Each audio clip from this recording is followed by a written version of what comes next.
Hey, my spookies, I hope you're having a great Friday and you're ready for an enjoyable summer weekend. But before we get into the heat of a good time, I think it's time to get a little chilled to the bone.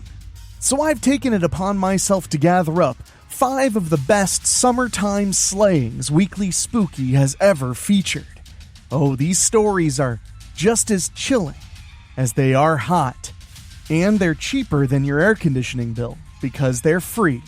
So kick back right now with a story of wanton love and vengeful spirits, courtesy of Charles Campbell from Horror 421. Make sure to check out his podcast at Horror 421, by the way.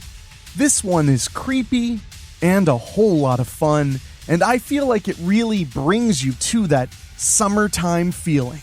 So we'll be checking out the spirit of Langley Pond after these quick messages. The Spirit of Langley Pond by Charles Campbell. Summer, 1981. Elena Ann Sanders swam for all she was worth.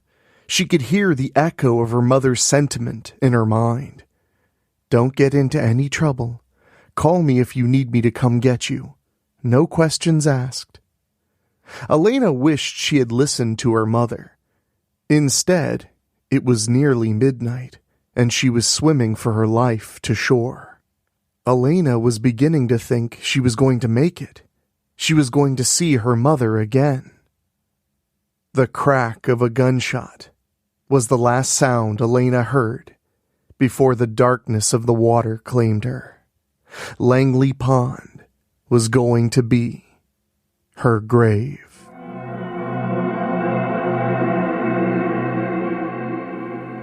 Summer, 2021.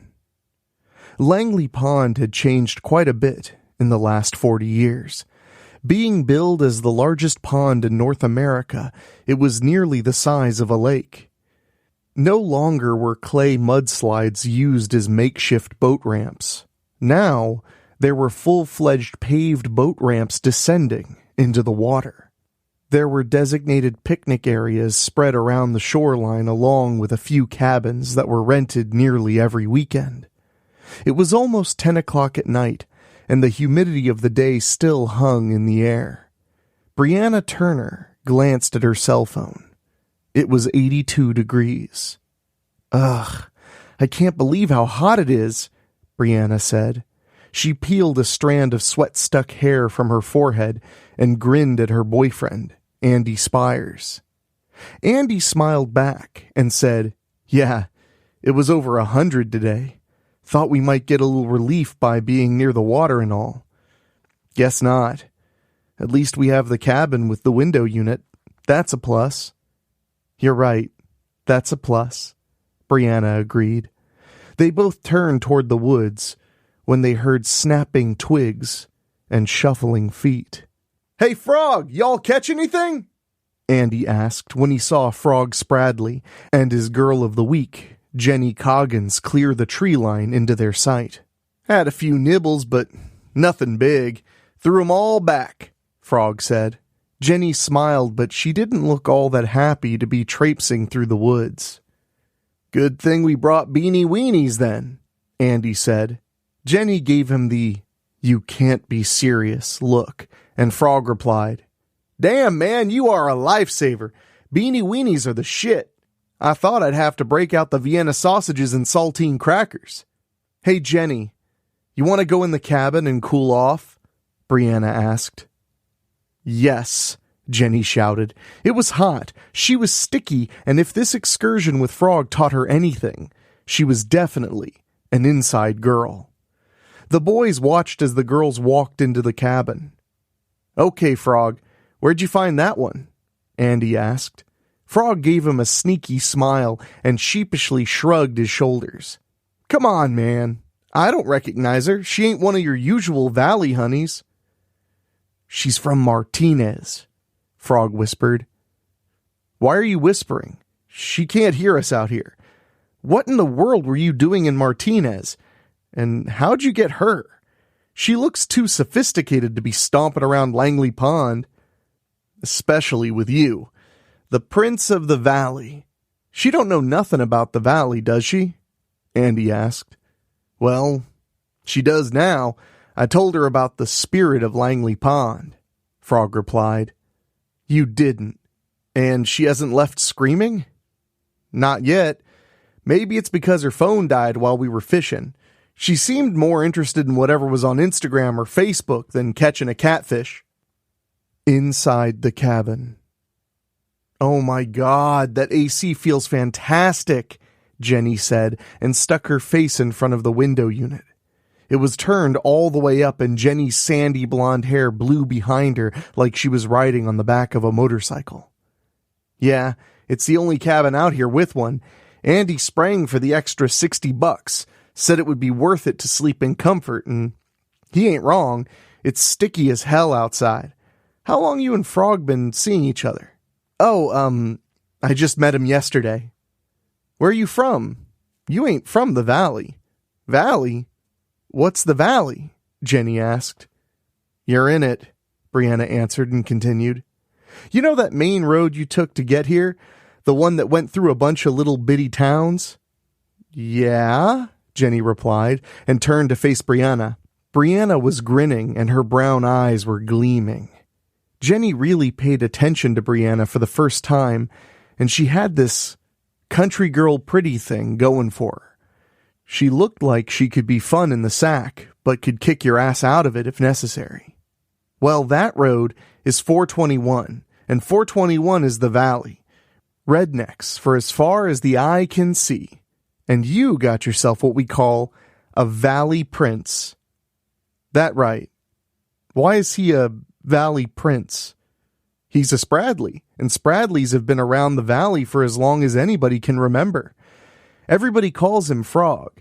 I don't even know if that's his given name, but I know his daddy was called Frog, and his daddy's daddy was called Frog. They own several businesses in the valley.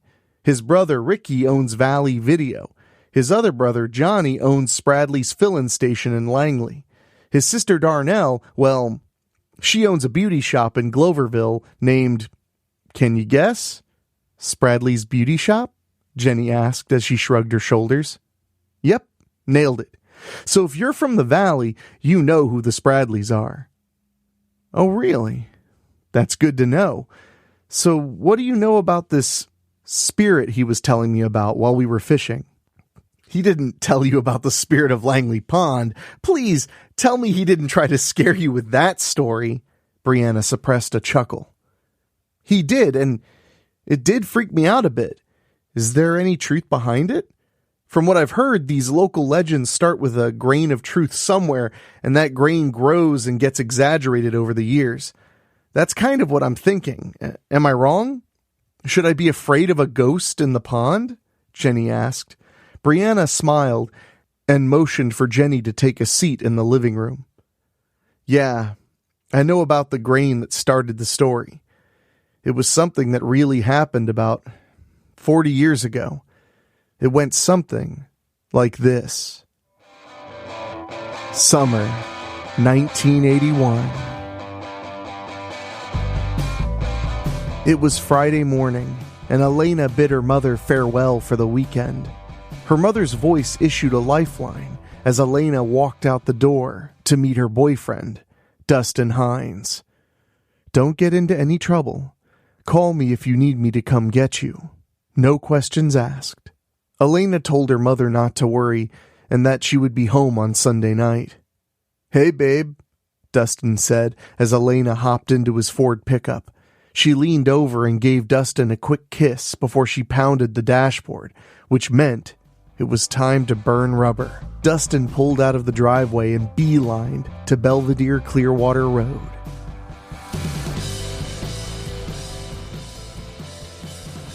Finally! Elena shouted. She was ready to have a weekend alone with Dustin. They had been talking about it for the better part of 6 months. Elena leaned her head out of the open window to feel the wind in her face. Hey babe, watch out for telephone poles. You don't want to get your head knocked off. It would really, put a damper on the weekend, Dustin said as he tugged on Elena's arm. Okay, I'm just excited, that's all. I know it's just Langley Pond. Just Langley Pond? Just Langley Pond? You know it's the pride of the valley, Dustin said. He looked at Elena with his blue eyes, and he could see her melt, just a little. You're laying it on a little thick there, ain't ya? Everybody knows Richardson's Lake is the pride of the valley, she said, enamored with her man. I beg to differ.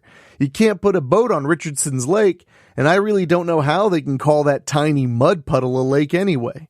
Langley Pond should be a lake. I mean, it's as big as one.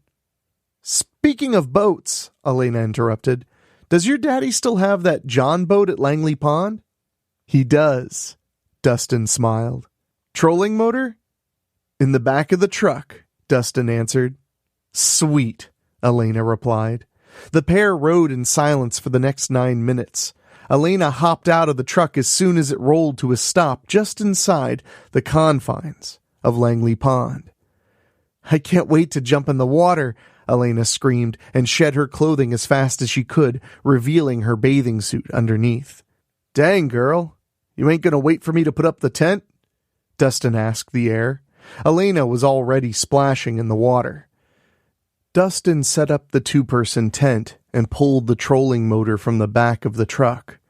Elena swam to shore when she saw the tent was all set up and the trolling motor was attached to the John boat.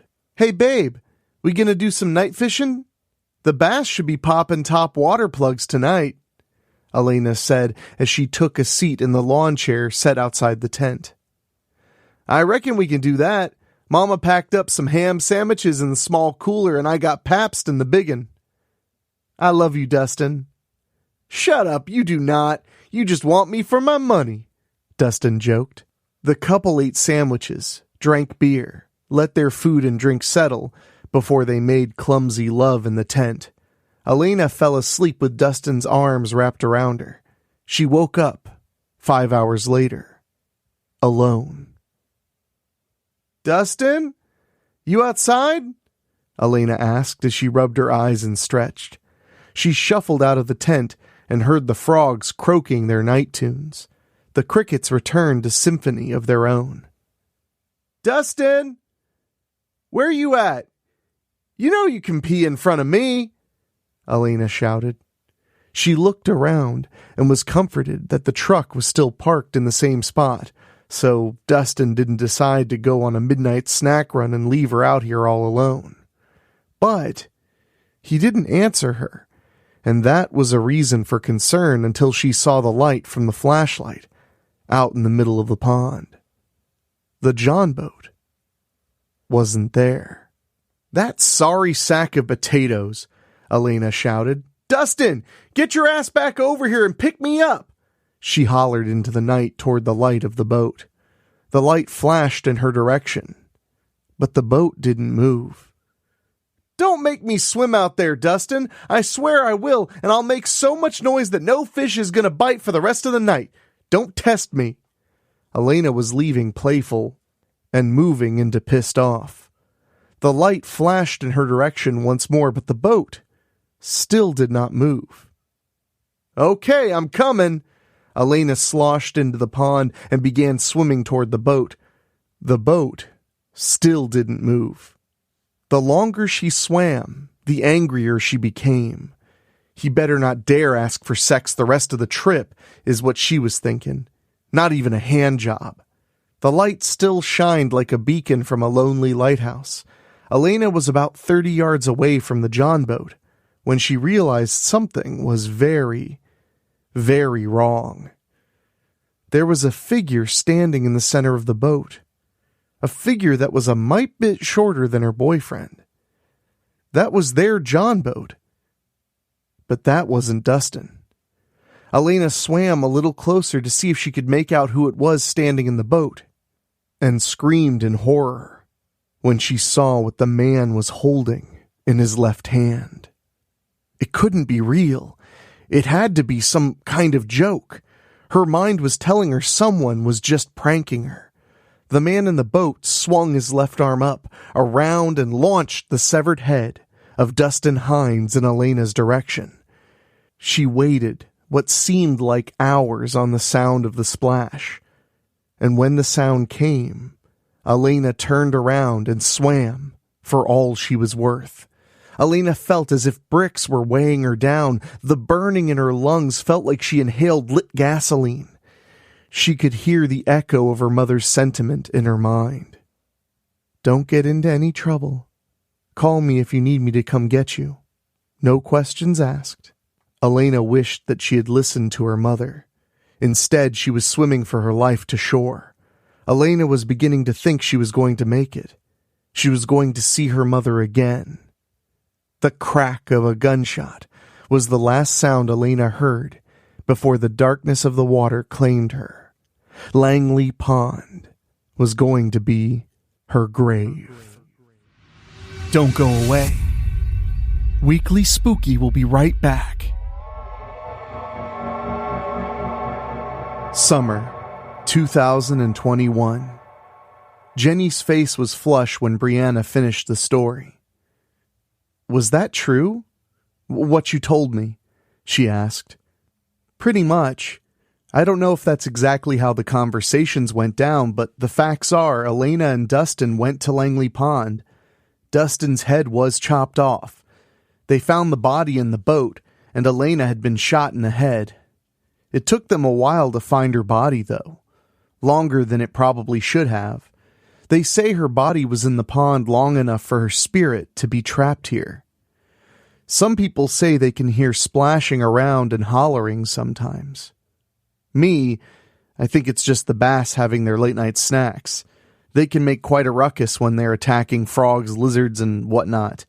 I wouldn't let it scare you too much, though." Brianna finished and patted Jenny on her hands. "Did they ever catch the guy that did it?" Jenny asked. "Well, that's the thing. They did. That's how we got this story that's been passed down for 40 years, but he was shot in the head with a long-range rifle as he was escorted to the courthouse. Let's just say the police didn't spend a lot of time looking for the killer of Billie Jean Morris. From what's been passed down, a lot of folks think it was set up that way.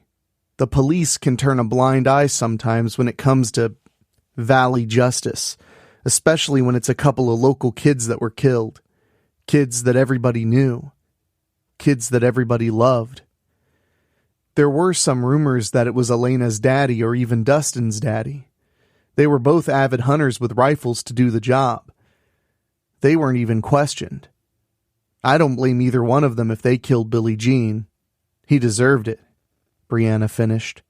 Jenny looked at her in all seriousness and said, "What if Billie Jean didn't kill them? What if someone else did? And what if that someone else is still around?" Jenny asked, clearly working herself up into something that Brianna thought was silly. "Calm down, girl. It was Billie Jean. I know it was Billie Jean. It's a valley thing. You wouldn't understand. Now let's go see what those boys are up to." Frog was grinning from ear to ear as he saw the girls approach. Andy was downing another PBR. "I was beginning to worry about you two. You get your girl talk in?" Frog asked as he grabbed his own PBR. "Yeah, something like that," Brianna replied and winked at Jenny to let her know it was okay.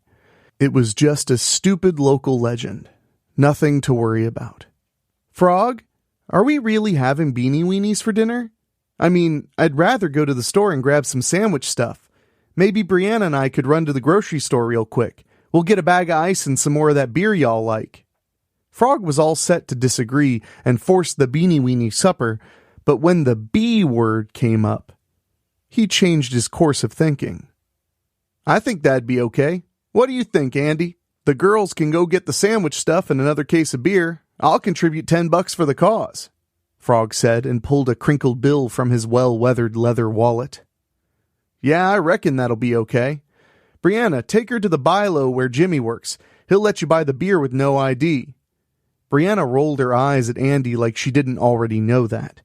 She had bought beer at that Bilo since she was 14 years old. The Valley kids knew where to go without being ripped off. There was always the quick shop option where the owner would only sell the swill known as Milwaukee's Best for triple the labeled price to desperate teens. That's the only way he could get rid of the crap, and he had to carry it because it was such an under-the-table moneymaker for him. Any way he can stick it to the government and help raise the next generation of valley rats, the better for his valley pride and his pockets. Andy tossed the truck keys to Brianna. "Be careful, babe. Don't wreck my truck and don't get caught with that beer." Brianna gave him another eye roll and trotted to the driver's side. Jenny felt a wave of relief when Brianna started the engine and the cool air from the AC kissed her face. "Andy," Frog said with a wicked grin. "Yeah?" "I had Jenny going pretty good with the spirit of Langley Pond. You want to have some fun and scare the girls when they get back?" "More Jenny than Brianna. I know she's tough to scare." "I don't know, man. That new girl might go off the deep end. I mean, you don't know her all that well, and it'll severely reduce your chances of playing hide the snake, if you catch my drift. It'll be more like a whack-a-mole," Andy replied and smiled. "I don't care," Frog began. "I don't think she's going to give it up anyway. May as well have some fun with her. She's creeped out over the ghost of Elena Sanders." "First, what did you have in mind? And second, if Brianna gets pissed, it's on you," Andy replied. "Look, while they're gone, I'm going to go to the edge of the woods over yonder." Frog pointed to the shoreline at his left. "You see that cluster of trees over there?" "Yeah?" "Well, I'm going to go over there behind them trees and start tossing some of the red bricks that Ricky put over in that clearing into the pond. He'll never miss 'em. He done forgot he put them out there. And check this out real quick. Give me a second." Frog ran to his car and Andy could hear him rustling before he came trotting back with a palm-sized speaker. "It's a Bluetooth, man. I'm going to play some Halloween screams out of this bad boy. It works right off my phone. And while you're doing all this shit, where am I supposed to tell them you are? Tell them I went to the other side of the pond to go gigging. Brianna will believe that. She knows how much I love to go gigging. And when she finds out that's a lie, then me and my right hand are going to be best friends for the rest of the trip." "I don't think so," Andy replied. "You have to take the fun out of everything, man. Look, I will tell you that I was going gigging and I'm going to disappear for a little while. Then you won't be lying and you can act like you're just as pissed as the girls. I suspect I'll be taking Jenny home after this stunt and you and Brianna will be all alone in the cabin." Frog grinned and poked his finger through the hole he made with his other hand. A smile ran across Andy's face. "Now that sounds like a better plan, my man. I know nothing, I see nothing, I hear nothing but the spirit of Elena Ann Sanders splashing and screaming in the water." "That's the spirit," Frog replied without realizing the pun.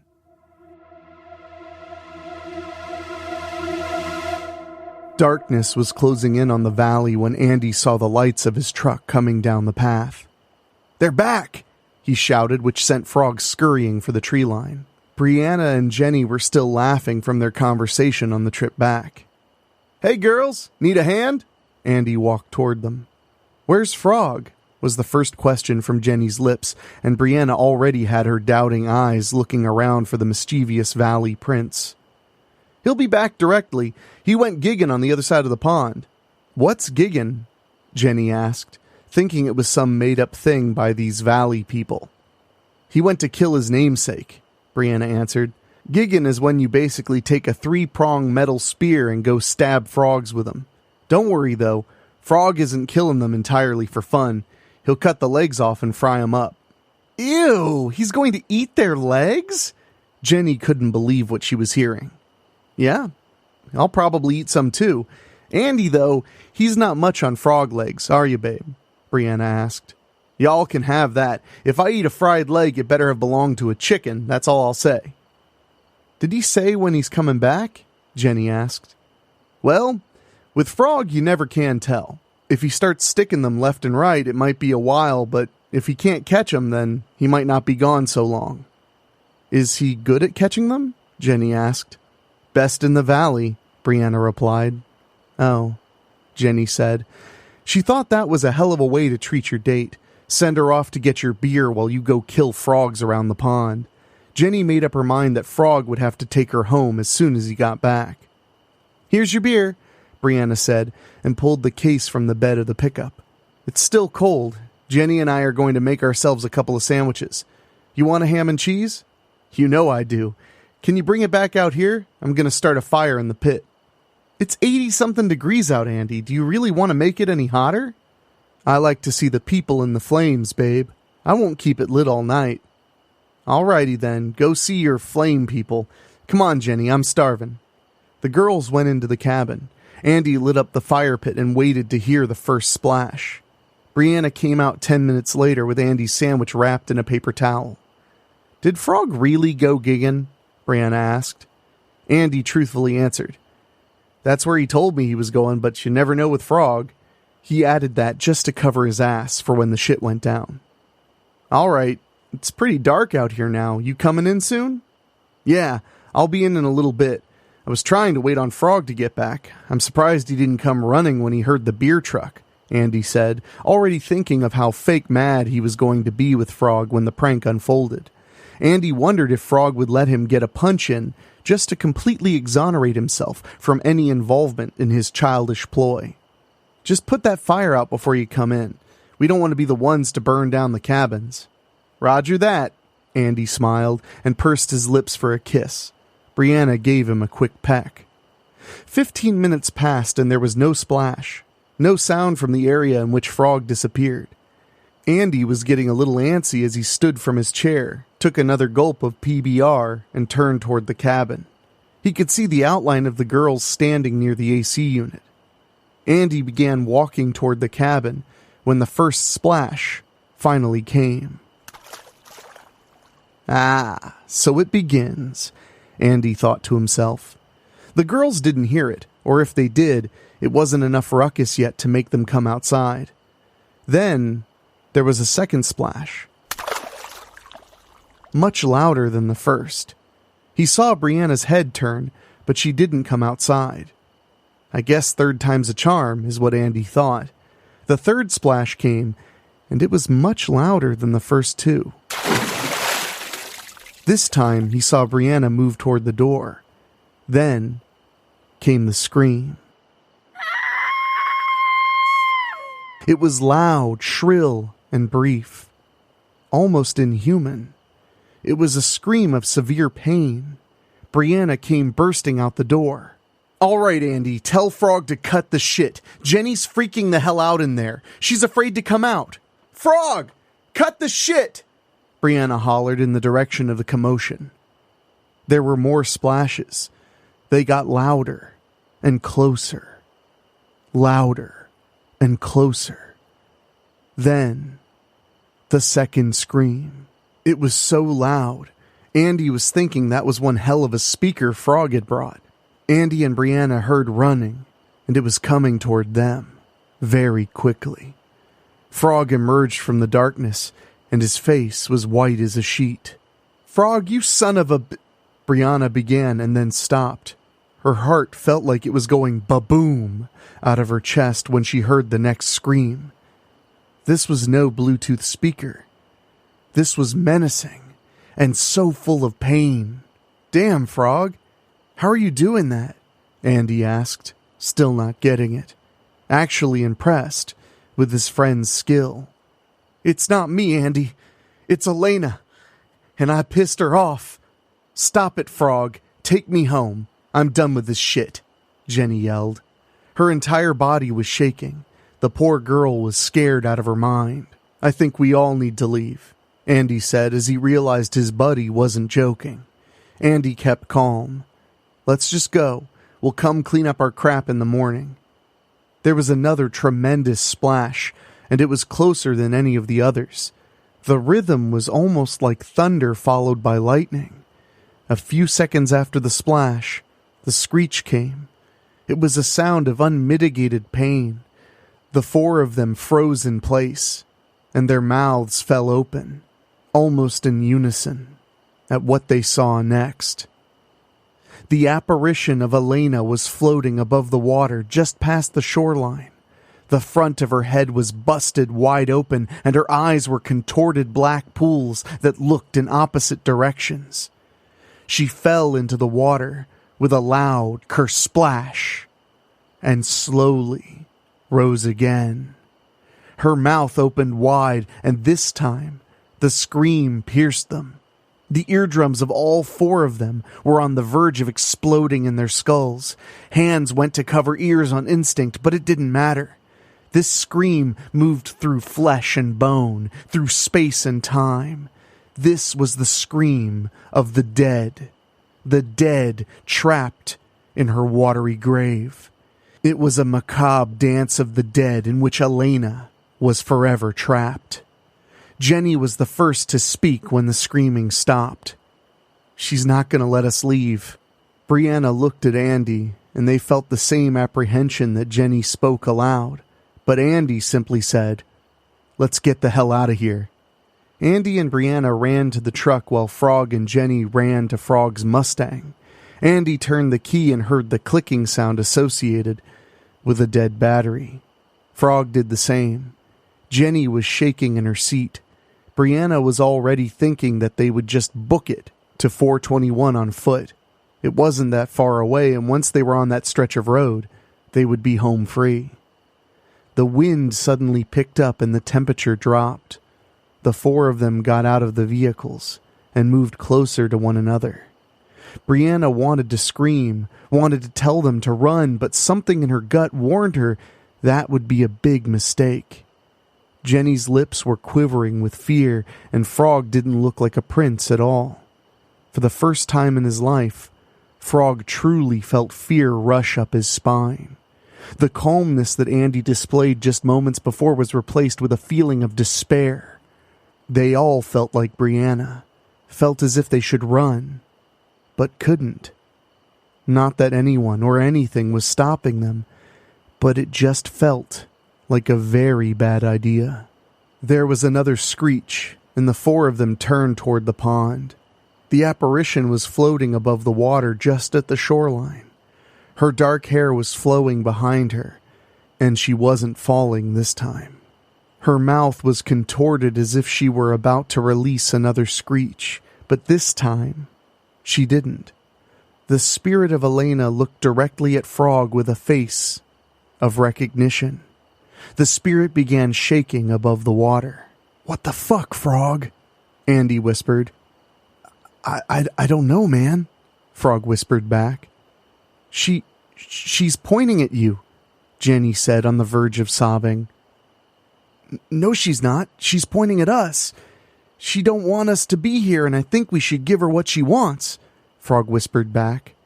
Andy, Jenny, and Brianna slowly stepped away from Frog. Elena's spirit kept pointing to the Valley Prince.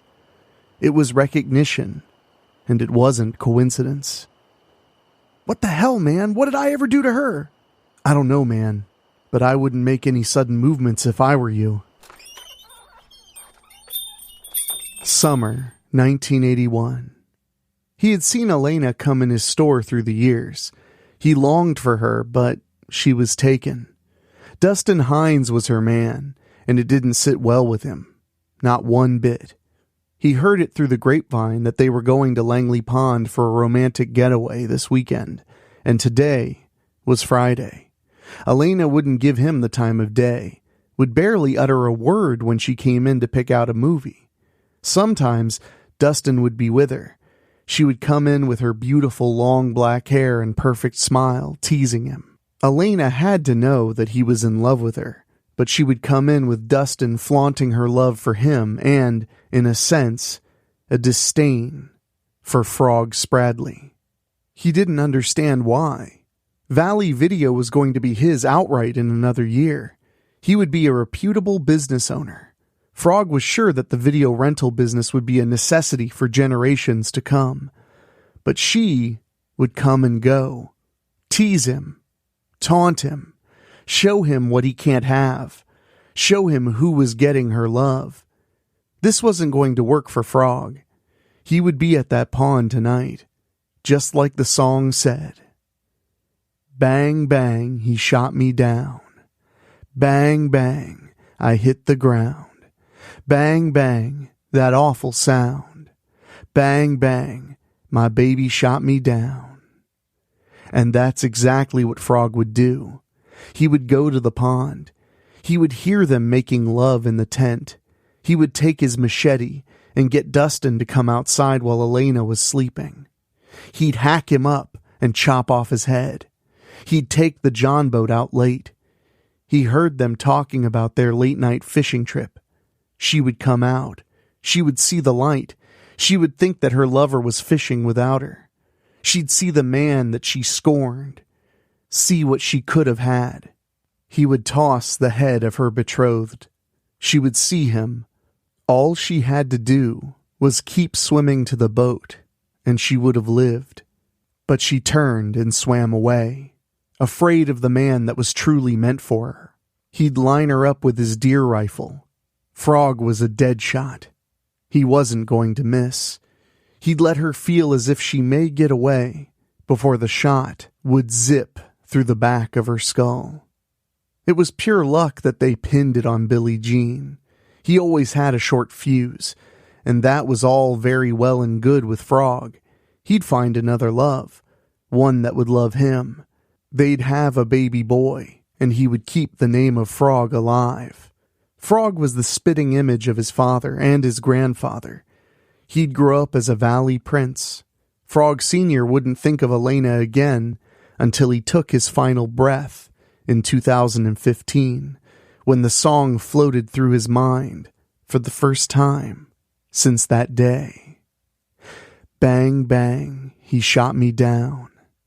Bang, bang, I hit the ground. Bang, bang, that awful sound.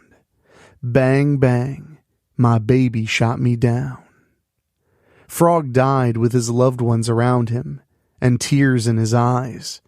His family didn't know. The tears weren't for them, but for Elena, the spirit of Langley Pond. Summer 2021. The specter was transfixed on Frog, and he was in turn locked onto her lifeless eyes. Her mouth curled in pain, and it was as if she were the one seeing a ghost. Frog couldn't move. It was as if he were stuck knees deep in mud, and the air around him was infused with a coldness that chilled him to his soul. The spirit of Langley Pond seemed to know him, and she didn't seem all that thrilled that he was looking at her. "Oh my God!" Brianna screamed in Frog's direction. "She knows you!" Andy turned away from the ghost and saw the angst in Frog's face before he said, "That's impossible. There's no way she knows Frog." The ghost floated closer to them and seemed to put her feet on the ground. The entire shoreline got much colder, and the others felt it. Everyone was stuck in their spot, afraid to make any sudden movement. The four of them formed somewhat of a straight line, and they all faced the spirit of Elena, but that spirit was only focused on one of them. And she changed. The life came back into her eyes. They turned from black pools to light brown. The distortion in her face also melted away. The ghostly apparition that the four of them witnessed floating above the pond changed into healed flesh and blood. She no longer floated but walked toward Frog. He managed to utter the first words to break the silence. Hey, look, what do you want from us?" The young woman smiled at him and held out her hands. Frog wanted to believe this was just a dream, that he had drank 5 too many PBRs and would wake up any minute, but he knew that he was in the here and now. "Take my hand. You were there. You killed my boyfriend. You chopped off his head. And you shot me," Elena said and continued. "Take my hand so I can leave this God-forsaken place." Frog trembled. His brain was trying to fight the overwhelming compulsion to grab Elena's hand. If he did, he thought it might be the last thing that he ever did. Brianna found her courage and spoke. "Elena!" The girl turned to face her. "He couldn't have killed your boyfriend or you. Please, just listen to me." Elena placed her hands at her side and gave Brianna a sense of relief. She was going to listen to her. Good. Look, the year is 2021. You were killed in 1981 by Billie Jean Morris. It was in all the papers. My mama told me about it. The whole town knew it was Billie Jean. He was shot dead, Elena. They got the man that killed you and your boyfriend. Elena turned her attention away from Frog for just a moment and walked to Brianna. Jenny ran to Andy and stuck her head in the crook of his arm like she was trying to shield herself from seeing a kill in a horror movie. Elena walked toward Brianna. She seemed to admire the beauty of the girl. They were close to the same age. Billie Jean Morris did not kill me. Billie Jean Morris never talked to me. I know who I saw, and it was his face, she said, and pointed back at Frog. Shit, woman, I wasn't even born yet! Please! Frog pleaded. It was him, Elena said, and started to turn away from Brianna. Brianna lunged forward and grabbed Elena around her wrist. She was surprised that she didn't pass through her. Brianna really had a grip on the young woman. Elena spun around in Brianna's backwards hug like a slippery eel and placed her hands on Brianna's head. The memory of that night and her death filled Brianna's mind in what felt like a wave of electricity. Brianna blinked rapidly. Andy pushed Jenny away and started to run toward his girlfriend. No! Brianna screamed. Stop! Andy stopped in his tracks. Elena looked into Brianna's eyes, looking for understanding. You see, it was him. You see that now, right? Elena broke Brianna's grip around her waist and turned back to Frog. What the hell, man? I wasn't even on the planet then! It was his daddy, Brianna shouted. This made Elena pause. It is 2021. His daddy's name was Frog, and his name is Frog. He looks just like his daddy. He didn't have anything to do with it. Andy rushed to his girlfriend's side, and Jenny was right behind him. The three of them stood together. Frog was still frozen in place. Elena moved closer to Frog. She could see the man that chopped off Dustin's head. She could almost feel the bullet break open the back of her skull all over again. He put his hands out in front of him, hoping this would keep her at arm's length. She touched his hand, and it was colder than anything he had ever felt in his young life. You have his blood, and a penance has to be paid, Elena said as she grabbed the Valley Prince by the hand. I will not stay here any longer.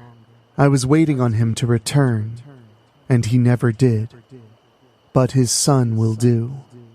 You carry the blood of the man that killed me. You should have never been born, Elena said, and pulled Frog closer to her. Brianna and Andy started to run toward them. Jenny was a blubbering mess. To save their friend, but it was too late. Elena had a firm grip on both of Frog's arms, and she morphed back into the specter.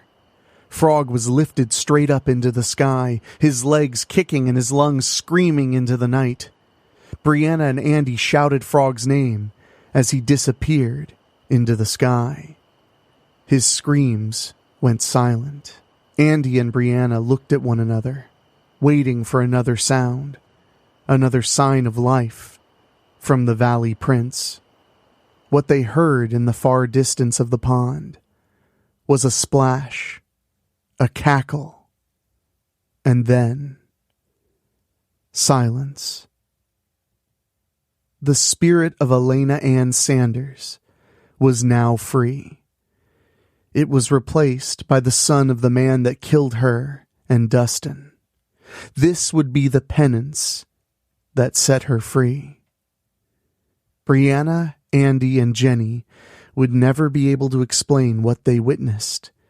They just said Frog went giggin' and never came back. What else could they say?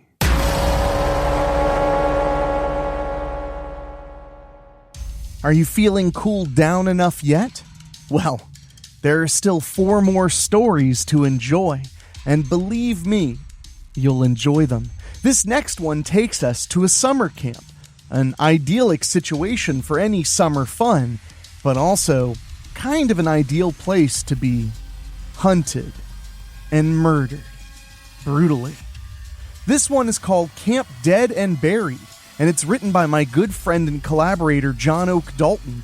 He has a film called Girl in the Crawl Space available right now for free to watch on Tubi TV.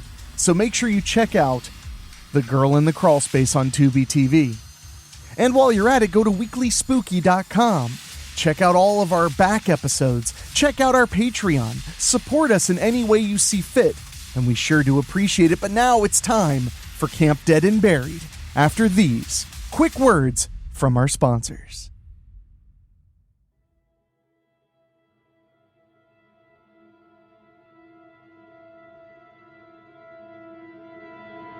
Camp Dead and Buried by John Oak Dalton. It was so hot. It was like the dead-ass middle of summer, but it was the last night of the year at rickety old Camp Elderberry, which everyone called Camp Dead and Buried, because it was a boring place to spend your summer. The summer camp historically closed the Friday before Labor Day weekend, and then the counselors were always allowed to stay on for one long, extended party, smoking any stash they had forgotten about and sleeping with anybody they had had their eye on all summer and hadn't made it with yet. But that was the 60s and 70s, and this was the year of our Lord, 1980 AD, and everybody needed to knuckle down and get some shit done. So in Wampanoag Cabin, commonly called Wang Dang Sweet Poontang Cabin, the senior female counselors were gathered to study for the babysitting test that was always administered by Mrs. Blonner on the first day of school that following Tuesday. Mrs. Blonner was the home ec teacher at Virgil Gus Grissom Consolidated High School, home of the Rockets, and had been administering her own handwritten test on the first day of the year since Jesus took a carpentry class. Parents came to the school to get a mimeographed list of the girls who had passed the test.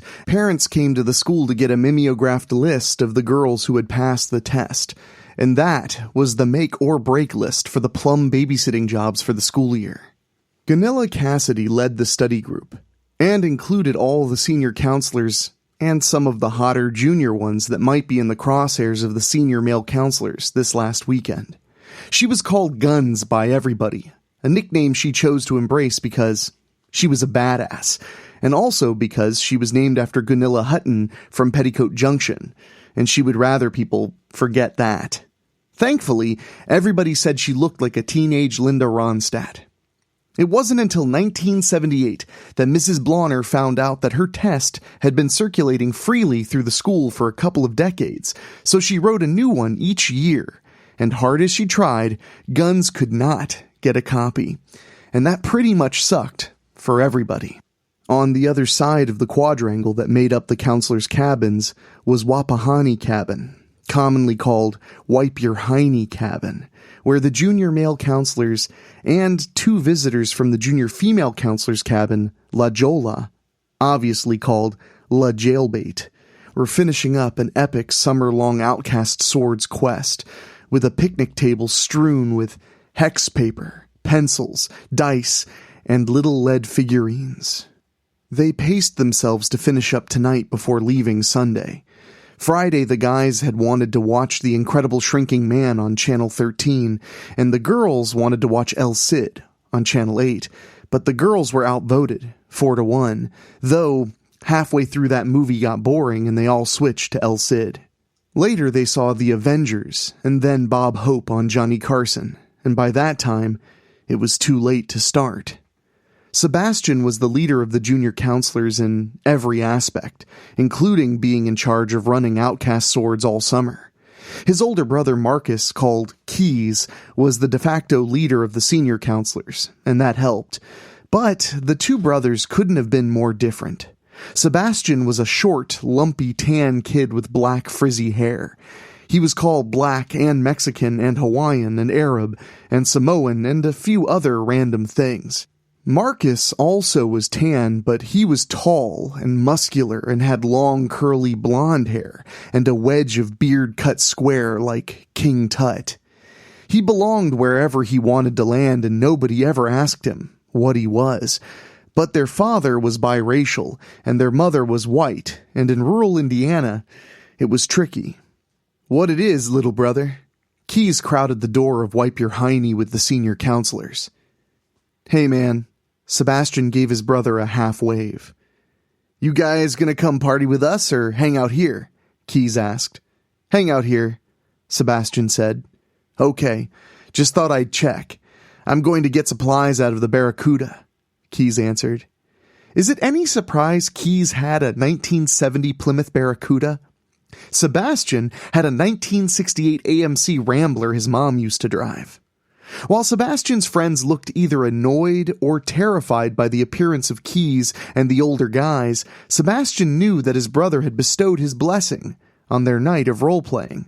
Thus, the senior counselors would not come back in the dead of night for wedgies, swirlies, or any other rites of passage as Sebastian's friends became the senior counselors the following year. If the dilapidated old camp was still open in 1981. Either way, Keys was the lone holdout for going out in style. There was one other person thinking about going out in style, and that was the only adult left, the handyman, Mr. Little. Little lived in basically a shed in the woods, and nobody saw him unless the shitter backed up, and that was fine with everybody. He was the kind of creep that could only get a job as a handyman at a broke-down summer camp. That night, Little was thinking about the Doom Pussy. Those night flights on B-57s from Bin Hau Air Base into Laos and North Vietnam. Those pilots wore a patch that said, "Into the mouth of the cat of doom." And unless you flew a Canberra into that hellhole, you couldn't have that patch. Little was also thinking it was hotter than any night in the Nam, and the woods seemed awfully dark and close. The hooting of an owl and the sounds of crickets began to be replaced in Little's mind with the chattering of monkeys and the slithering of snakes and other jungle sounds.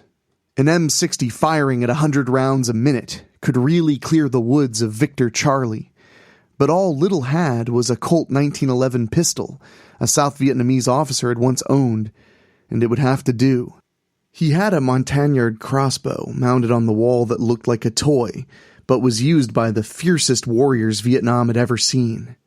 Thankfully, they hated the VC more than anybody else, and made the Ho Chi Minh Trail a death trap. It might be a good night to honor their memory.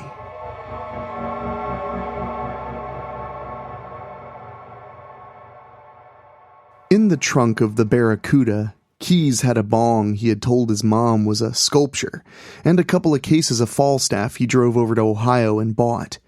Big Red had a bottle of Old Fitzgerald they hadn't managed to finish. Orrin had a bottle of Galliano he had smuggled from home because his dad made Harvey Wallbangers, and that was some fucking embarrassing shit, but they would probably drink it anyway. Pete always had the good weed. He was called Havana because he rolled his joints as fat as bratwursts. Keys went back to the senior male cabin, which was really called Firehawk Cabin, and that was pretty fucking cool, so they stayed with that. They had all this sweet stuff in tow and decreed that they were putting on records. It was Keys' record player, so he got to choose. They had started calling him Keys when they had gone to the drive-in earlier that summer and saw Three the Hard Way. Jim Kelly was called Mr. Keys in that, and it wasn't so much that Marcus looked like Jim Kelly, but instead it was more the attitude. If you were a biracial kid in Indiana in 1980 and you wanted to rock out but also keep it righteous, your choices were limited. You had Hendrix, Richie Havens, Thin Lizzy of course, but number one for Keys was Arthur Lee and Forever Changes. That was the first disc they were spinning that night.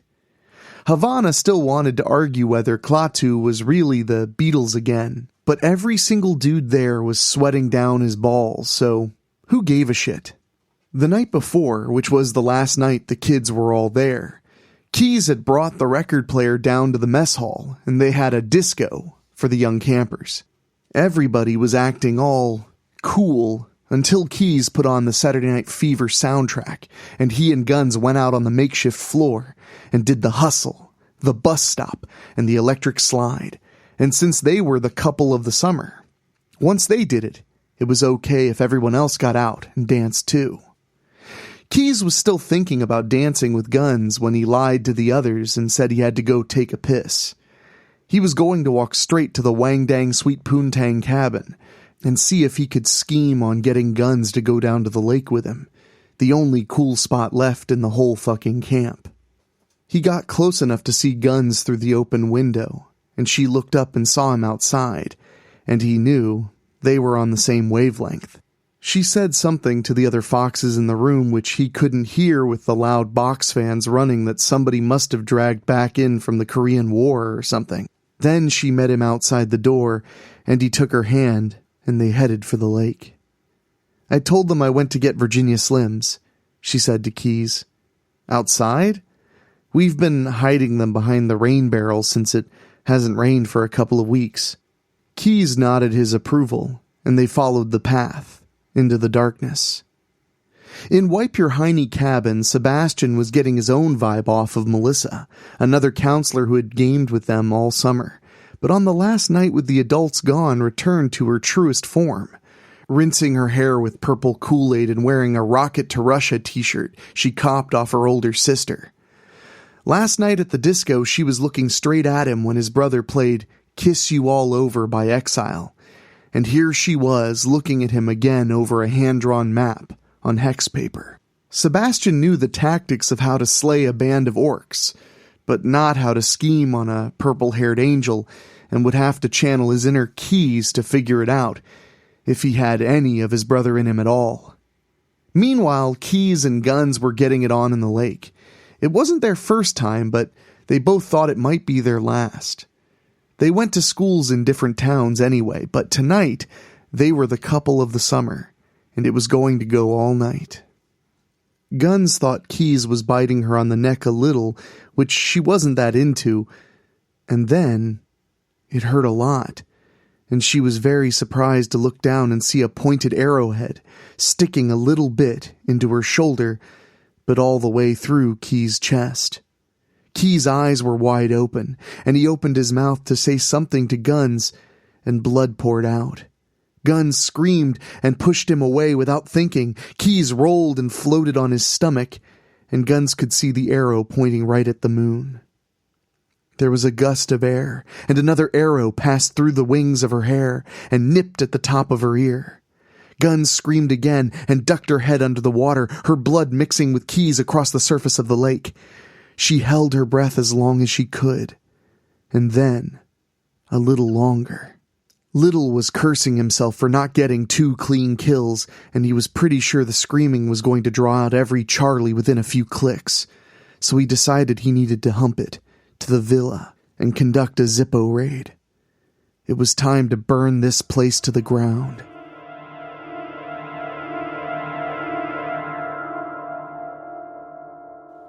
Sebastian had set the last night's adventure in an ice cave to sort of help with the heat, but it wasn't really working, and everyone was sweating through their clothes, down the back of their ears, and in the crook of their knees, and had their mouths open, trying to draw breath.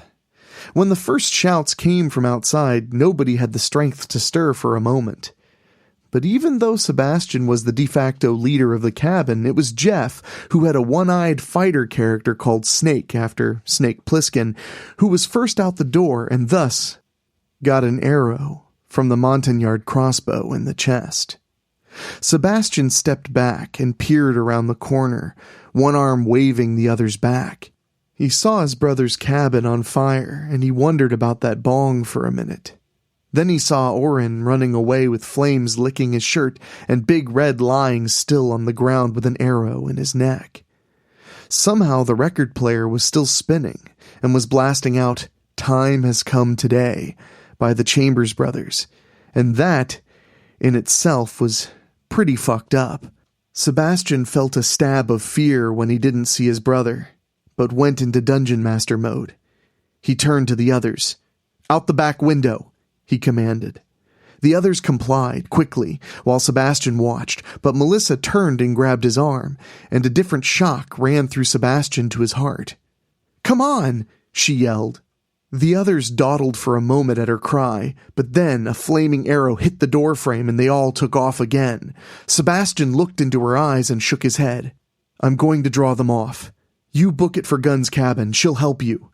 Before she said anything else, and before Sebastian could think too hard, he ran through the open cabin door and started zigzagging, just like he did when his own character, Wiglaf the Thief, was under siege by those elven archers in Rivendell. Okay, he stole that 11 archers part from Lord of the Rings, but he was the only one who had finished the whole trilogy and everybody else couldn't get through Dune. Sebastian could hear arrows whistling around him, and that was fucking scary. But he saw the gravel road that led out to Highway 3 straight ahead. Suddenly, Sebastian tripped and fell into a small hole. Something hurt real bad, and Sebastian looked down and saw a sharpened spike sticking out of the top of his foot. It smelled strongly of piss, and Sebastian remembered reading that back in Vietnam, the Viet Cong would set punji stick traps and pee on them to make sure the American soldiers got infections. No elven archer had ever pissed on a punji stick, so suddenly Sebastian was out of his element and realized he had fucked up. Meanwhile, Guns, swimming one-handed, had pulled Keys to the rocky outcrop in the middle of the lake the kids called Thunder Island after the song. Guns liked the part of the song when he sang about the girl being the color of the Indian summer. Guns realized her mind was drifting and her scalp was bleeding, so she shook her head to clear it, causing a lance of pain and a shower of blood. She looked to the far-off shore and saw the glow of a fire. Keys didn't look good, but Guns thought it looked worse over there. So with one last look at Keys, she dived back in and started stroking for shore. Sebastian saw somebody walking towards him in the gloom, backlit by fire, carrying a motherfucking bow and arrow. Sebastian pulled at his leg as hard as he could, and his foot came off the punji stick trap, and he puked all the peach fago and corn chips he had consumed that night, and in some ways, that felt worse than anything. Sebastian tried to run, but kind of hobbled more so, though thankfully he was in the tree line in a few seconds and the bang, bang, bang of a pistol was close by, but also seemed thankfully far away.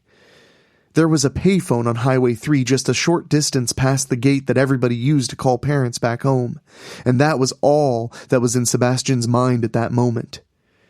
Guns was running as hard as she could with her lungs on fire and her arms and legs all rubbery, and almost didn't recognize Melissa with her purple hair when she ran into a handful of the junior counselors crouching in the trees. Guns saw what they were seeing, which was a bunch of flaming arrows hitting the side of the senior girl's cabin while her friends screamed inside. The juniors had screens only, but the senior counselors had glass windows and box fans. But tonight, that was the worst possible thing. So Guns grabbed a big chunk of wood off the ground and ran across the open stretch between the trees and the cabin and threw that log right through the window. She reached through and grabbed for Tammy, who was standing right there, frozen with her big cow eyes, and Guns knew she was never going to be able to pass the babysitter test, no matter how much she studied. Melissa shouted, "Guns!" from right behind her, which surprised her that the younger counselor had followed her up there. She turned and saw Mr. Little coming around the corner of the cabin, drawn by the sound of smashing glass. He had a bow and arrow over his shoulder and a gun in his hand. The first shot went wide and knocked Tammy back from the window. The second lifted Melissa off her feet and into the darkness. Then Guns saw the black eye of the pistol, looking right at her. Sebastian climbed over the gate when he couldn't work the latch and fell on the dirt on the other side. Now he really was crawling, trailing blood, the light from the glass box with the frosted Indiana Bell logo on the side dead ahead. Sebastian heard before he saw the giant front end of a Chrysler Newport grumbling down the highway. The big car slowed and stopped, and Sebastian felt a flood of relief wash over his jangling nerves. An old woman peered out of the passenger window. "It's a colored boy. Keep driving, Jasper." And the Newport kicked up dirt and was gone. Of all the nights, thought Sebastian, and kept crawling. It wasn't much farther. He worked the glass door of the booth and fumbled the receiver while half steadying himself by the cord. He had heard you didn't need a dime if you were calling the cops, but he'd never tested it. It turned out to be true. "Operator." "I'm at Camp Elderberry." "That old place is still open?" "Yes, ma'am. It's on fire, and somebody is shooting the place up." "Is this a practical joke, son?" "No, ma'am, it's real. We need cops and firemen and a couple of ambulances." "Calling the police is not a joke." "My brother, I don't know." Sebastian was really woozy now. "Have you been drinking, son?" "Just peach Faygo." Sebastian dropped the phone and slumped to the floor of the booth. Guns heard a click in the darkness. Mr. Little very calmly reached into his pocket and started rummaging around, and Guns knew he was just casually reloading like she wasn't standing there. So she got pissed and picked a ragged shard of glass off of the ground and ran for him, swinging. When she saw the arc of bright crimson against the moonlight, she knew Mr. Little recognized she was there after all.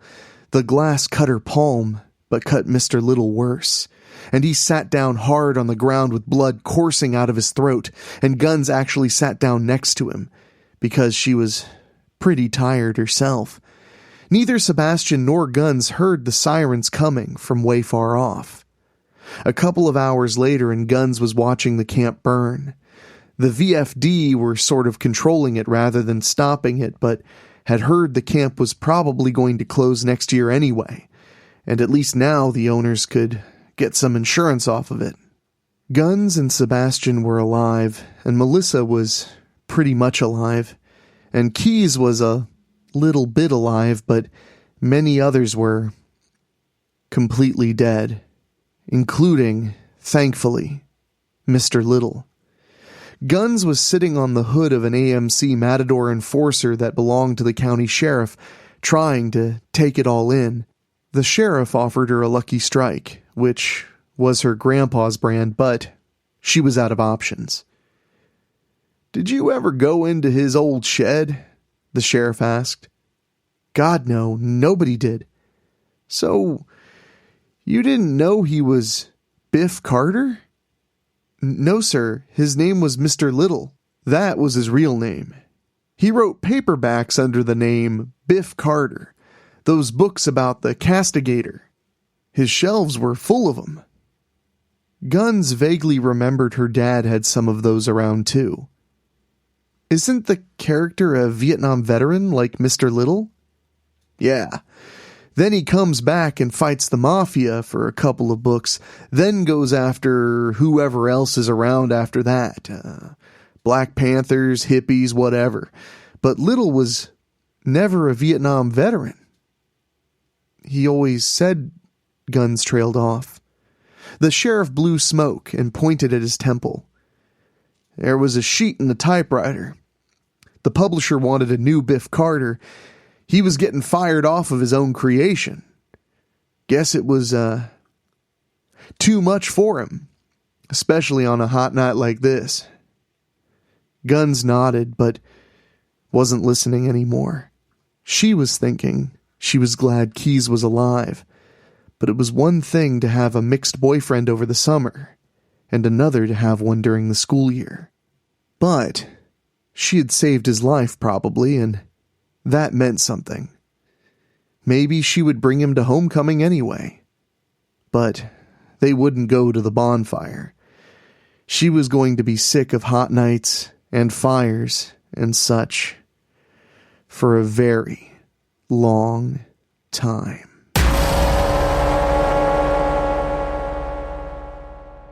Well, my friends, we've had ghosts seeking revenge and maniacs hunting us for sport. So now, how about we go in a more beastly direction. With this terror tale from David O'Hanlon, a regular weekly spooky contributor and the writer of 4 Babysitter Massacre books available now on Amazon Kindle and Audible. Just search Babysitter Massacre if you like a little splatter with your terror.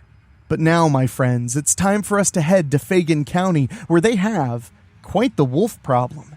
We'll see how that goes and more after these quick words from our sponsors. The Wolf of Fagin County by David O'Hanlon. Maybe Whistler was a nice town once. It seemed that way until the summer of '86.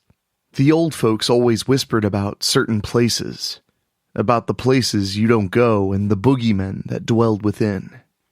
Everyone in Fagin County knew a local ghost story. Back then, I loved to hear those stories.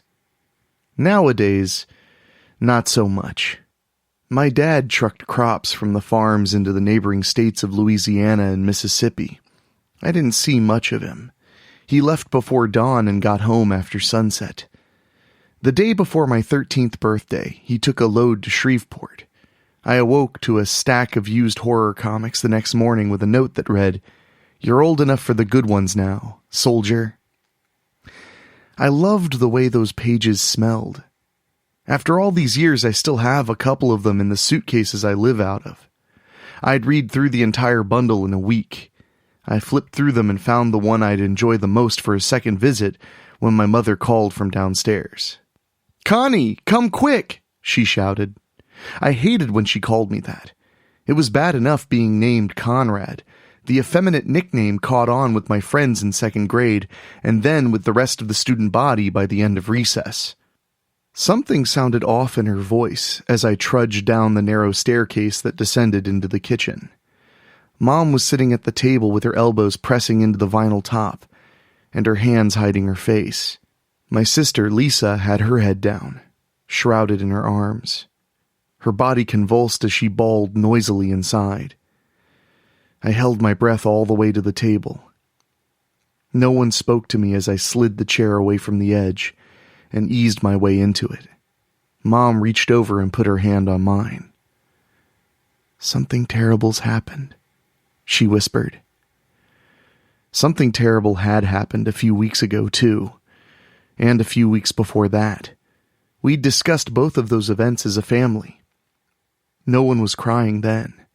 Sure, Mom had been shaken up by the discovery of the first body, but it seemed like nothing to worry about. We all knew Old Man Megara from around town. He would pop out like a magician's rabbit to grump about what a bunch of slack-jawed hippie spawn all the kids were whenever you least expected it. The police said it was a heart attack that took him, and that coyotes took to eating his remains. Grotesque and unseemly as it were, my folks delivered the news to my sister and me with just the facts and reminded us to stay away from the woods. Coyotes rarely attacked people, but Dad said there's something different about any animal, including man, once they got a taste for blood. The second time we were called to the table, it was clearly more bothersome. Mom wasn't handling it well, but she remained calm as she told us about the bodies found along Country Road 63. A couple of teens gone to make out got cut up real bad. Chief Hardesty said it was just a freak occurrence, a crime of opportunity, and that the killer was likely long gone. Our parents told us to be home 30 minutes before sundown after that, and to never go anywhere alone, just in case. This time was different. "Connie," she started, tugging at the silver locket dangling from her thin neck. Her voice trembled. "It's Brenda." My stomach nodded. Brenda Knowles had been Lisa's best friend since kindergarten. She'd babysat for me on a few occasions and came to eat dinner with us every Wednesday. She was my first crush, too. I sniffled, but held back any other reaction until Mom could finish. Maybe it wasn't what I thought. Maybe those old Tales from the Crypt comics were poisoning my imagination the way Father Dean said they would at youth service. Maybe she was just moving away. That would explain why they were so upset. Chief Hardesty found her this morning, Mom continued. Nope, it was exactly what I thought it was. I don't remember the exact moment that I realized the killings were exactly 1 month apart, but I do remember Lisa raising her face to stare at Mom and then me in turn.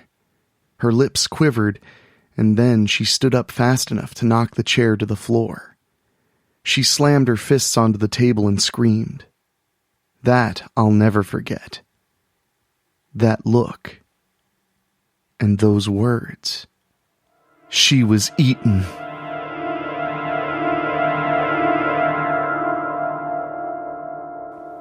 Lisa cried until she passed out that night. I watched the news with Mom to see if the police had anything to say. The station's newest reporter, Rex Willits, looked like he'd been sick as he raised the microphone close to his chin. His hand shook slightly, and his trademark smile was nothing but a thin line of white teeth below his bushy mustache.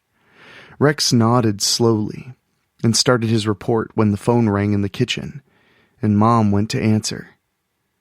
I'm here at the Ridley Funeral Home in Fagin County to report on a grisly, unimaginable crime, Rex started. He swallowed hard.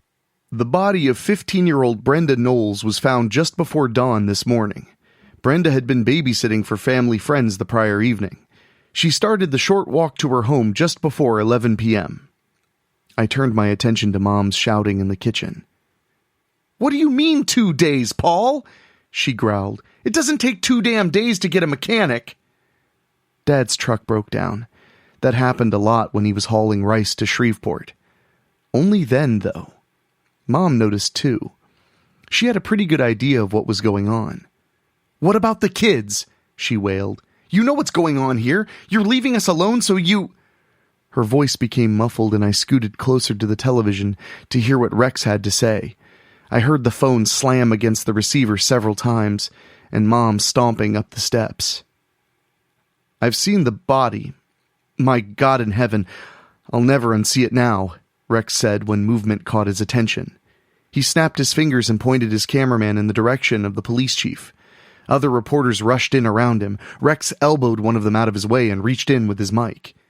Don't you buzzards have anything better to do? Chief Hardesty barked. A child's dead, for Christ's sake. How? Rex asked. How did she die? Violently, Hardesty answered in his low, gruff drawl. Is this related to last month's double homicide? A woman asked. We don't have conclusive evidence linking the two this early in the investigation, Hardesty said. His shoulders sagged. There are similarities. Were the other victims missing flesh and muscle? Rex quizzed him. Were there bite marks on them as well? Hardesty glared at Rex, and then spoke with forced restraint. At this time, I'm asking all residents of Whistler and the outlying areas to stay indoors at night. The curfew is merely a request, however. The wail of sirens cut the report short. We wouldn't find out until the morning that they'd found another body. Crazy Dolores lived in a shack on the edge of town. She sold herbal remedies and told fortunes for $1. No one knew how long she'd been dead. I climbed into bed, but didn't dare go to sleep.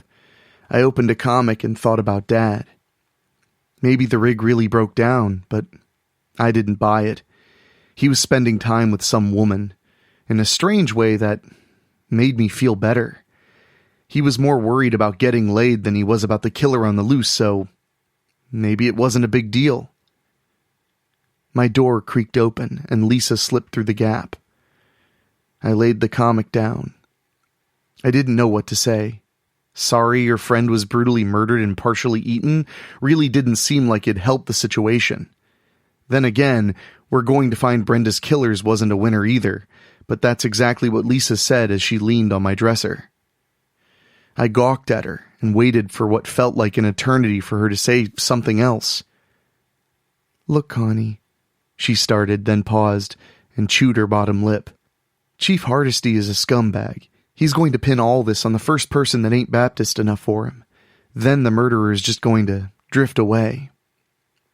I was still too young to know how common that sort of thing was around there, or what kind of man Baxter Hardesty really was. I did want to make sure that Brenda's killer got caught, however. The killings are about a month apart, I said, hesitantly, unsure of exactly what I'd discovered. I shrugged. What if the killer travels and just stops through here every few weeks? Or lives here and returns home once a month? Lisa offered. Dad's friend Ted is a long-haul driver. I remembered. Ted tried to convince Dad to work with him all the time. I also remembered Ted coming to my birthday party. I shook my head. I'm pretty sure he's out of town right now. I scratched the 2 recently sprouted hairs on my chin. What about a delivery driver? Brown's only gets a few deliveries a month. Lisa thought it over and nodded. Okay, we'll go by and see when they got a delivery. Thinking the conversation was done, I lifted my comic. What is that, Connie? Lisa asked shakily. What are you reading? I closed the issue and looked down at the cover. Bright yellow eyes stared up at me above the fangs, dripping blood over a broken skull. I looked up at my sister. I knew what she was thinking, and I wanted to tell her that she was stupid. I wanted to. But I didn't. The same thought hit me when I looked at those fierce yellow orbs on the black cover. My stomach pitched as I thought about the recent events. My eyes left the stare of the beast and met my sister's. It's a werewolf, I finally said. We tried to put the notion back into our imaginations where werewolves were supposed to stay. Lisa and I rode our bikes to Brown's General Store just past noon. The curfew officially started at sundown and was no longer a request. Not that it mattered, the streets were already deserted. The baseball cards sputtering in the bike spokes signaled the arrival of Brad Breaker. Brad was between Lisa and myself in age, so he hung out with both of us. He was the definition of cool with his acid-wash jeans and his torn midriff Bruce Springsteen t-shirt. Brad could play guitar. And football. He was also muscular, with aquiline features and sandy blonde hair that made him look like Patrick Swayze in Red Dawn, and made Lisa's brain stop working. My mom spazzed when I said I was leaving. Brad looked at the grocery store and turned back to us. But you said it was an emergency. You won't get in trouble, will you? Nah, Brad shrugged. My old man said experience builds character, and that I needed to bring back more Folgers. Lucky this is our first stop, I said. So why are we here? Lisa looked to me. Telling him our theory would have been the right thing to do, but she thought he was cute and hoped I, being closer to the childish age to believe such things, would do it for her. I did not. We want to find Brenda's killer, I said and waved at the street. Everyone's scared to death, but we want to help. Why? Brad asked. I mean, why do you think you can do it faster than the police? I removed the wrinkled, somewhat neatly folded newspaper clippings and handed them to him. Mr. Megara died and his corpse was eaten by coyotes. That's what they say anyhow. There's been a killing at the same time every month since. Each of those victims was partially eaten as well, I said, rattling off the facts as quickly as I could. I think the killer comes to town once a month. We think the murderer might be a delivery person or a truck driver, so we want to ask the Browns if they've gotten any shipments this week, Lisa added. Gnarly, Brad nodded slowly. Let's get to work. The Browns deliveries turned up bupkis. We checked with every business in town for the same results. That theory was as dead as Brenda, which left us with only one other possibility. 7:15, we stopped by the ice cream shop and got sundaes for a quick sugar rush before dinner. I debated sharing the werewolf idea. I'd been trying to dismantle it as we asked around. If it was a werewolf, why'd the killings start only recently? Was anyone acting differently around town? Was anyone new? What made someone a werewolf? So many questions, but none of them ruled out the possibility. What if... It's stupid, Brad said, staring up at the now full moon. What if it's a werewolf? Lisa choked and stared at me, wide-eyed over puffed cheeks full of banana split. I mean, my pops tells me to stay away from Snyder Creek because some kids died back in the 1920s. Everyone says that was a monster. Why couldn't this be one? Darn it! I snapped my fingers and scooted my chair back with a screech of steel feet against the sidewalk. Why didn't I think of that? Think of what? Lisa asked. I've heard that story too, I answered. The Snyder Creek Ghoul. They never found out what really happened. Lisa, we need to go to the library and see if we can find any old papers about it.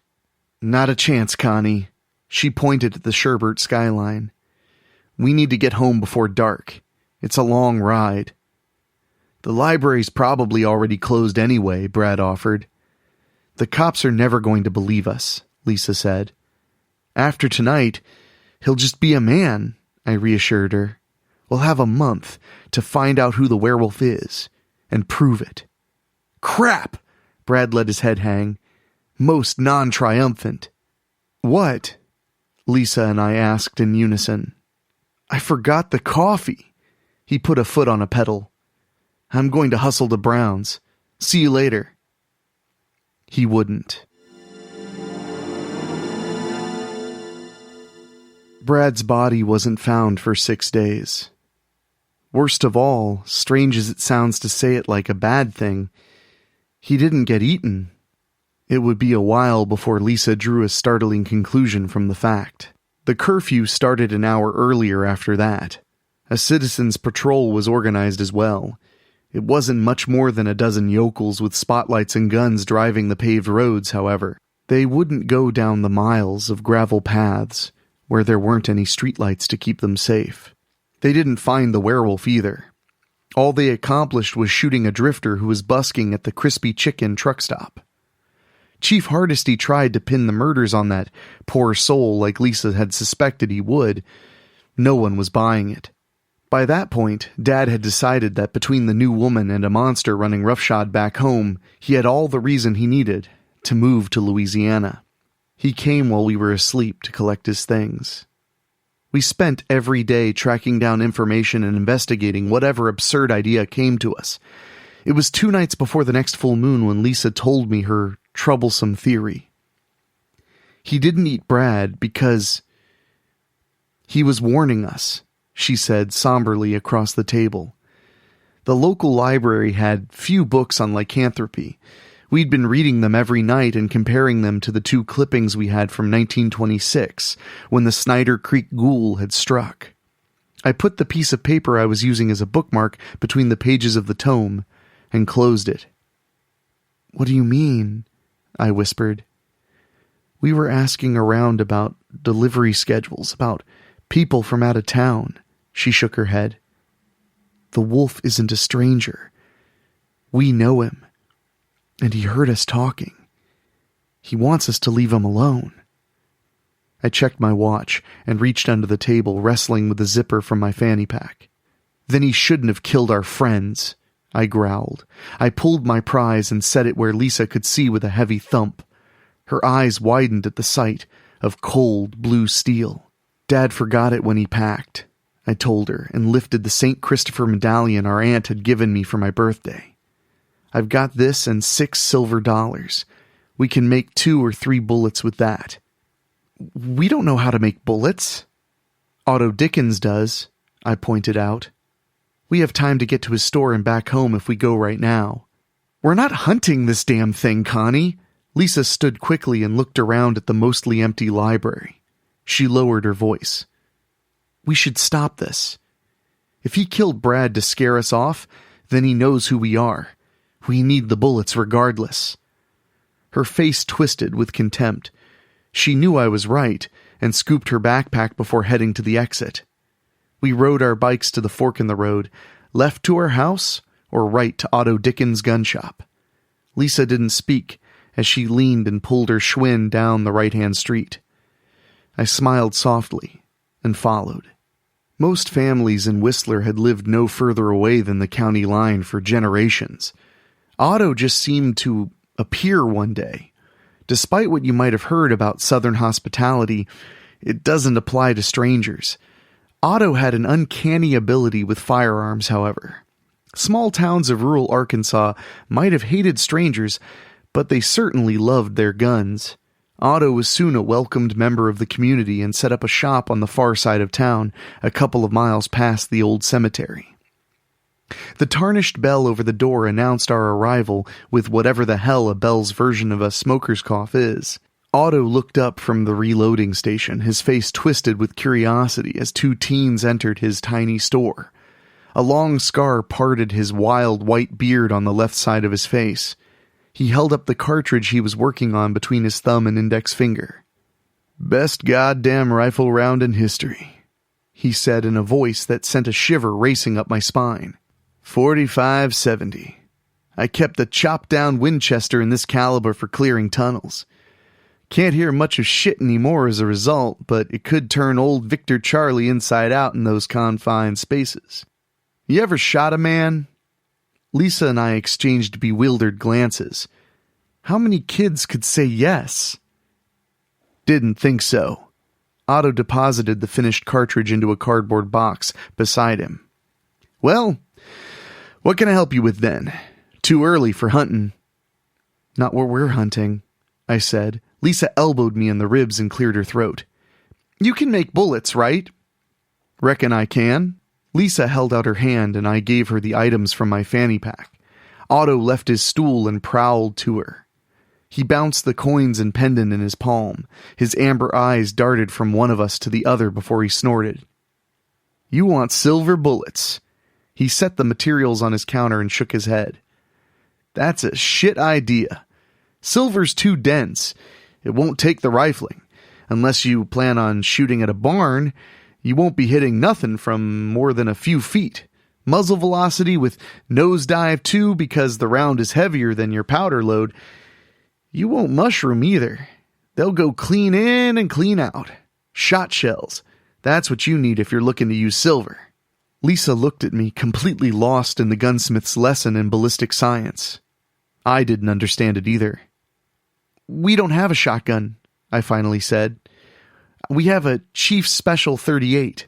A snub nose, shooting silver bullets. Otto burst with boisterous laughter. Hell, you kids might as well slather yourselves in barbecue sauce and yell, "Here, puppy!" if you plan on fighting a werewolf with that setup. My jaw fell open, and I quickly glanced to my sister to find her in the same state. Otto put a hand on each of our shoulders. I hadn't noticed before, but 3 of his fingers were missing from the one resting on me.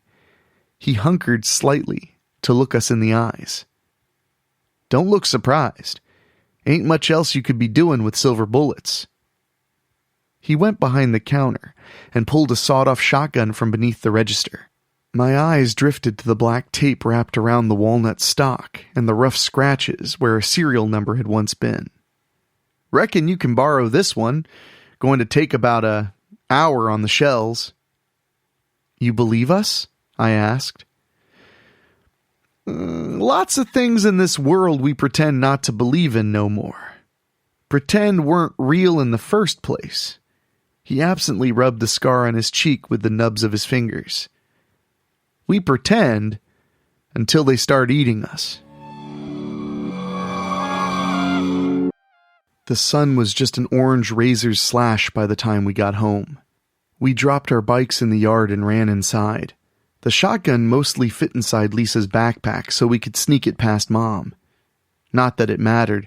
All the lights were off and she wasn't waiting for us like normal.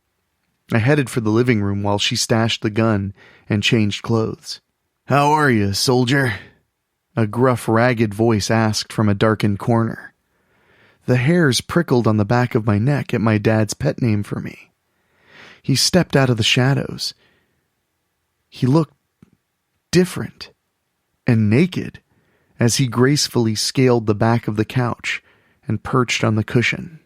The weak glow of the mail-order torch lamps shimmered on the sweat-slick hairs growing longer from his tight flesh.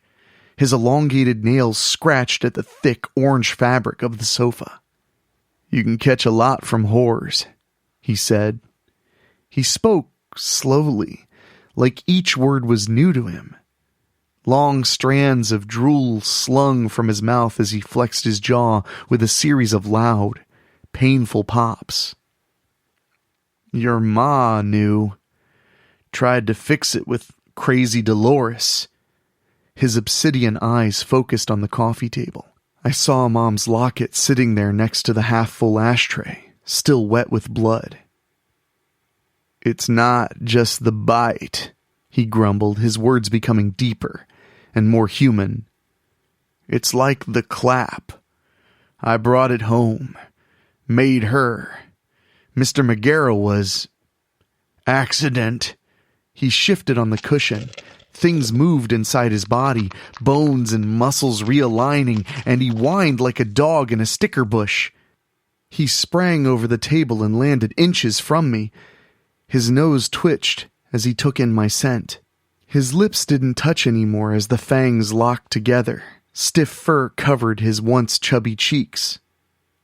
"She couldn't control," he growled. His teeth snapped in front of me. "I can. Join. Pack. Become. Come with me, soldier." I quivered with fear, with hurt, with anger. I never suspected my parents. I needed answers. Lisa screamed and broke me out of his hypnotic gaze. His hand clamped over my mouth. He watched the stairs, waiting for Lisa to come down. I eased my hand to the fanny pack, wiggling my fingers to stretch the zipper without the noise. "Connie?" Lisa called. Dad sniffed the air. I watched his pointed ear twitch. He whipped his head back around to me and his eyes widened as the barrel pressed against his chest. The .38 was louder than I remembered. The bullets weren't silver, but they did the trick. He fell backwards and crashed through the table. I fired the rest of them into his face while he was down. He screamed in pain behind me while I darted for the stairs. I slammed into Lisa, who was clutching the shotgun. "I think there's 2 of them!" I wasn't listening. I jerked the weapon from her hands and went to finish Dad off. Only, he wasn't there. 2 bloody bullets rolled in the debris of the coffee table. A shadow fell over me from the kitchen. I threw myself to the floor, narrowly dodging the swipe of my father's claws. I rolled onto my back, and he looked more monstrous than before. His face had contorted into a snout. The front window shattered, startling me. My finger tensed on the trigger, and the silver buckshot tore through Dad's thigh, obliterating the wood paneling beyond. I clambered up the stairs, and Lisa pulled me to my feet by my collar. We ran into our parents' bedroom and slammed the door behind us. I screamed when I saw the body on the bed. It was Mom, but just barely. Her features were still deformed, her body still covered in the bristly fur of her new form, and her head hung from the gnawed throat by a few remaining strands of muscle. Everything Dad tried to tell me suddenly made sense. His new girlfriend turned him, and he turned Mom. That's how the werewolf knew we were snooping. Mom was doing the killing, while Dad joined his new pack in Louisiana. I vomited at the foot of the bed. "What's happening?" Lisa asked. Downstairs sounded like a dogfight. Snarls, yips of pain, furious barks, things breaking. I threw the door open and whipped around the corner with the shotgun raised and ready. Dad pounced onto the stairs. Blood gushed from wounds, and he bared his fangs as he crawled up the steps toward me. I pulled the trigger. Nothing happened. I remembered duck hunting with him, and then my own folly. I hadn't chambered another round. He drew closer as I racked the slide, but it was too late. His claws opened deep furrows in my thigh, and I toppled backwards. Then the other wolf came into view. It grabbed my father's legs and pulled him down the steps before mounting his back. The beast howled victoriously and glared at me with amber eyes set in white fur. The monster clamped its fully formed jaws down on the back of Dad's neck. I heard the wet snap of the spine as it shook its head from side to side. I stared at the long scar, parting its fur, at the claws digging into its prey, and the missing fingers beside them. I pressed the barrel of the shotgun to the back of my father's skull and fired.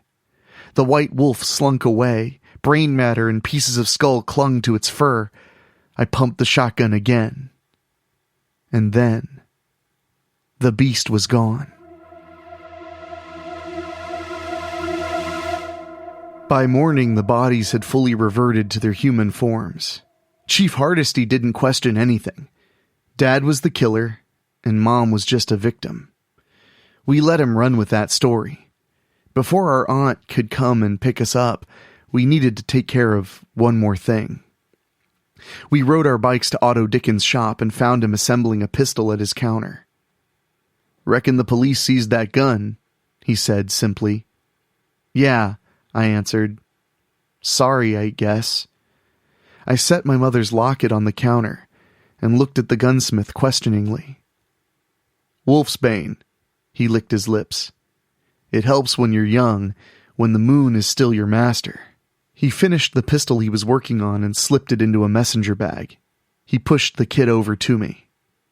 "I haven't killed anyone in a long time, in case you were wondering," he told us. "What do we do now?" Lisa asked. "Different breeds of wolf the world over. My kind don't have a pack here." He pointed at the gauze around my leg. "Your old man's kind does. You took from them. They'll take from you. A wolf never forgets. You're just rabbits now, and there's nothing left to do for a scared bunny. But to run." We took the bag Otto prepared for us and left his shop. We didn't go back to the house and wait for our aunt, though. We rode our bikes to the outskirts of Fagin County and hitched a ride at the Crispy Chicken. They caught up with us in St. Louis 3 years later. I buried Lisa behind a city park.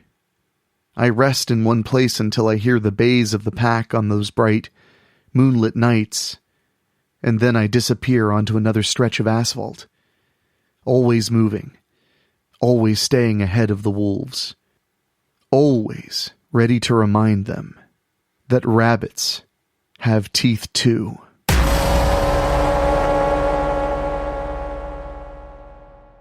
All right. After having that hair-raising terror thrown at us, maybe it's time to get away from it all. Oh no, not any more camping, that's for sure. In fact, let's just write off all kinds of Americana travel and recreation. Yeah, let's get away from that. How about instead we go on a nice, long road trip? Yeah, to some faraway place where things couldn't possibly go wrong. Or maybe they're already very, very wrong, because this story is from Keith Tomlin, one of my favorite contributors and good friends to the show, and it's called Bed and Breakfast and Zombies. So remember, this is the most important meal of your day, and we'll get to it after this.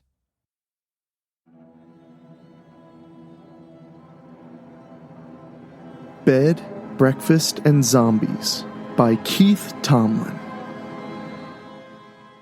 Jake sighed loudly as he stared out the second-story window of the bed and breakfast that he and his father had been staying at for the last few days. "This sucks," he thought. "I should have gone to Grandpa's with Mom." His family was on a rare vacation, taking a trip from Chicago to New York City to visit his mom's parents. It was the four of them: Jake, his little sister Sarah, his father Edward, and his mother Karen, all jammed into a 12-year-old Volvo wagon. Jake remembered when his father, during breakfast a few days ago, could barely contain his excitement.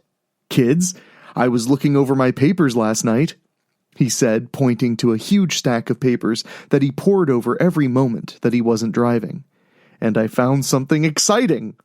He looked wide-eyed at both of his children. Sarah was using all of her concentration to draw on a coloring page that doubled as the kids' menu, so Edward focused on his 11-year-old son. "Jake, how would you like to look for some witches?" Jake was swept away with his dad's excitement. They dropped the others off at his grandfather's house and jumped back on the road to a small town in New York called Stones Creek. Jake wondered what they needed to hunt witches. Do we need garlic or maybe silver bullets? What Jake didn't know and soon found out was the only things they needed was the local library and long walks in an old graveyard across the street from the Grinning Cat Inn, the bed and breakfast at which they would be staying. Jake was bored. He sighed, louder this time. I heard you the first time, his dad said, without looking up from the papers he copied from the library. When he finished the page, he finally looked at Jake, removing his unlit pipe from his mouth, and pointed at Jake with it. "Why don't you go outside and play?" he said, gesturing to the door with his pipe. "But Dad, I'm bored," Jake said, his shoulders slumping forward. "Look, once I get through these pages, we can take a walk. You can either go outside and play until then, or sit there quietly and read a book." His dad gave him one last stern look before turning his attention back to his stack of papers. Read a book, Jake thought. Why is it always books with him? Jake didn't want books. He wanted fun and adventure. Suppressing another sigh, he turned his attention back to the window. He was surprised to see a car on the road. He had only seen one other car all day. He was even more surprised and excited to see that the car started to slow down. "Dad, Dad, Dad," Jake said quickly, as he had always done when he grew excited. "There's a car turning into the parking lot." "Really? That's interesting," his dad mumbled. Jake watched intently as the car glided to a stop in front of the inn. The driver, a huge, bulky man, got out and opened the rear door. A well-dressed man stepped out of the back seat of the car, quickly followed by a young boy who looked around Jake's age. "Dad, Dad, Dad, Dad," Jake said, getting louder with each word. "They have a kid. Can I go down and meet him? Come on, Dad, can I?" Jack started jumping back and forth from one foot to the other. "Okay, hang on," his dad said, taking off his glasses and rubbing the bridge of his nose. "All right, I guess I'm done here for now. I don't want you scaring the poor child with your enthusiasm." Edward set the stack of papers aside. "Let's go downstairs and greet the new arrivals." The door to the Grinning Cat Inn flew open, and the large man entered. He scanned the room before stepping aside, allowing the well-dressed man to enter. The reception room was lined with cedar panels and had a counter that ran along one wall.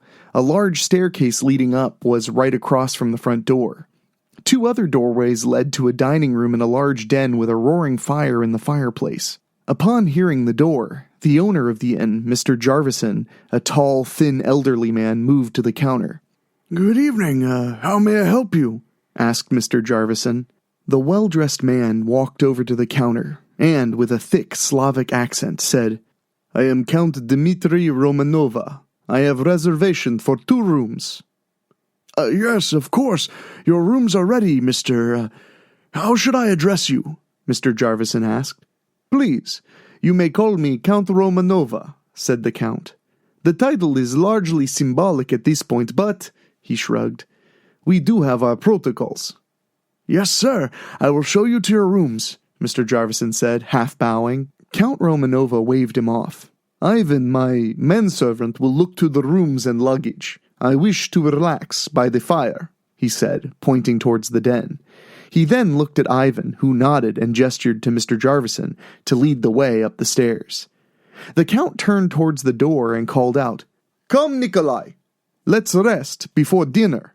A small-framed child around 10 years old entered the inn. He silently followed his father into the den. Edward and Jake had to press themselves against the wall to allow Ivan to pass them on the stairway. Jake stared at the large man, shocked at the sheer size of him. Ivan stopped and turned, glaring at Jake, who quickly turned and ran to catch up with his father. 20 minutes later, Jake was standing outside with Nikolai, trying to find a way to end the awkward silence that hung over them. It took his dad a few minutes to convince the Count to allow his son outside to play, and now Jake was wishing that his father had failed. "So, Jake said, do you like to play ball?" "Sorry, I do not know this game. Ball," Nikolai replied in broken English. "No, ball is not a game. Well, it's part of a game." Jake thought that over for a few seconds. "Never mind. Do you want to play hide and seek?" Jake said, hopefully. "Hide and seek. What do we hide?" Nikolai asked. "No," Jake said, frustrated. "You go hide and I try to find you." Nikolai asked, "We are to be friends, correct?" Jake nodded. "Then why would I hide from you?" Nikolai asked. "Friends should trust each other and not need to hide." "Huh, I never thought of it that way," Jake said. Okay, well, we could... Jake was stumped. He racked his brain for something to do, and his face lit up when he finally thought of something that no kid could possibly resist. Do you want to see something scary? Jake teased, with a big grin. The young foreign boy nodded, slowly. Edward leaned forward over the overstuffed chair, tapping his pipe on the stone of the fireplace and sweeping the ashes into the fire. What brings you to this little corner of nowhere, Count? Edward asked, leaning back and refilling his pipe. He looked apologetically at Mr. Jarvison. Sorry, no offense. None taken. This is a small town. Very small, Mr. Jarvison agreed. The Count took another puff on his cigar and slowly let the smoke escape his mouth. I came to America on a diplomatic trip, but I wanted to take some time to visit the relatives. Mr. Jarvison sat up, beaming. You have relations living here? Count Romanov slowly shook his head. Living? No. Sorry, I used the wrong word. I have... He waved his hand in the air, causing ash to fall onto the arm of his chair. Ancestors here, in cemetery. He pointed toward the graveyard. Jake led Nikolai across the street and into the old graveyard. They walked through the old gravestones, many of which were so weathered that you couldn't read the words engraved upon them. Jake spent many hours here the last few days walking the overgrown paths between the graves with his father. This place held little interest for Jake except for an ancient crypt that they were now approaching. It was a small stone building with vines growing up the walls toward the tiled roof. The most striking feature of this building was that along each wall there were a pair of statues that looked like they were emerging out of the stone surface. Each statue was of a creature with a bald head, pointy ears, and a mouth with razor-sharp teeth. His dad said they were ghouls, undead creatures that feast on the flesh of the living. What do you think? Jake asked as they approached the crypt. He snuck a sideways glance, hoping to have scared the other boy, but instead, he looked amazed. The smaller boy slowly walked around the building, admiring each statue in turn. He then walked along each wall, running his hand along the stone surface as he went. Nikolai turned to Jake and asked, Where is the door? Yeah, my dad wondered the same thing. Weird, huh? Jake replied. Nikolai continued to walk around the building, examining each wall as he went. He finally stopped and waved at Jake, pointing at a brick in the wall.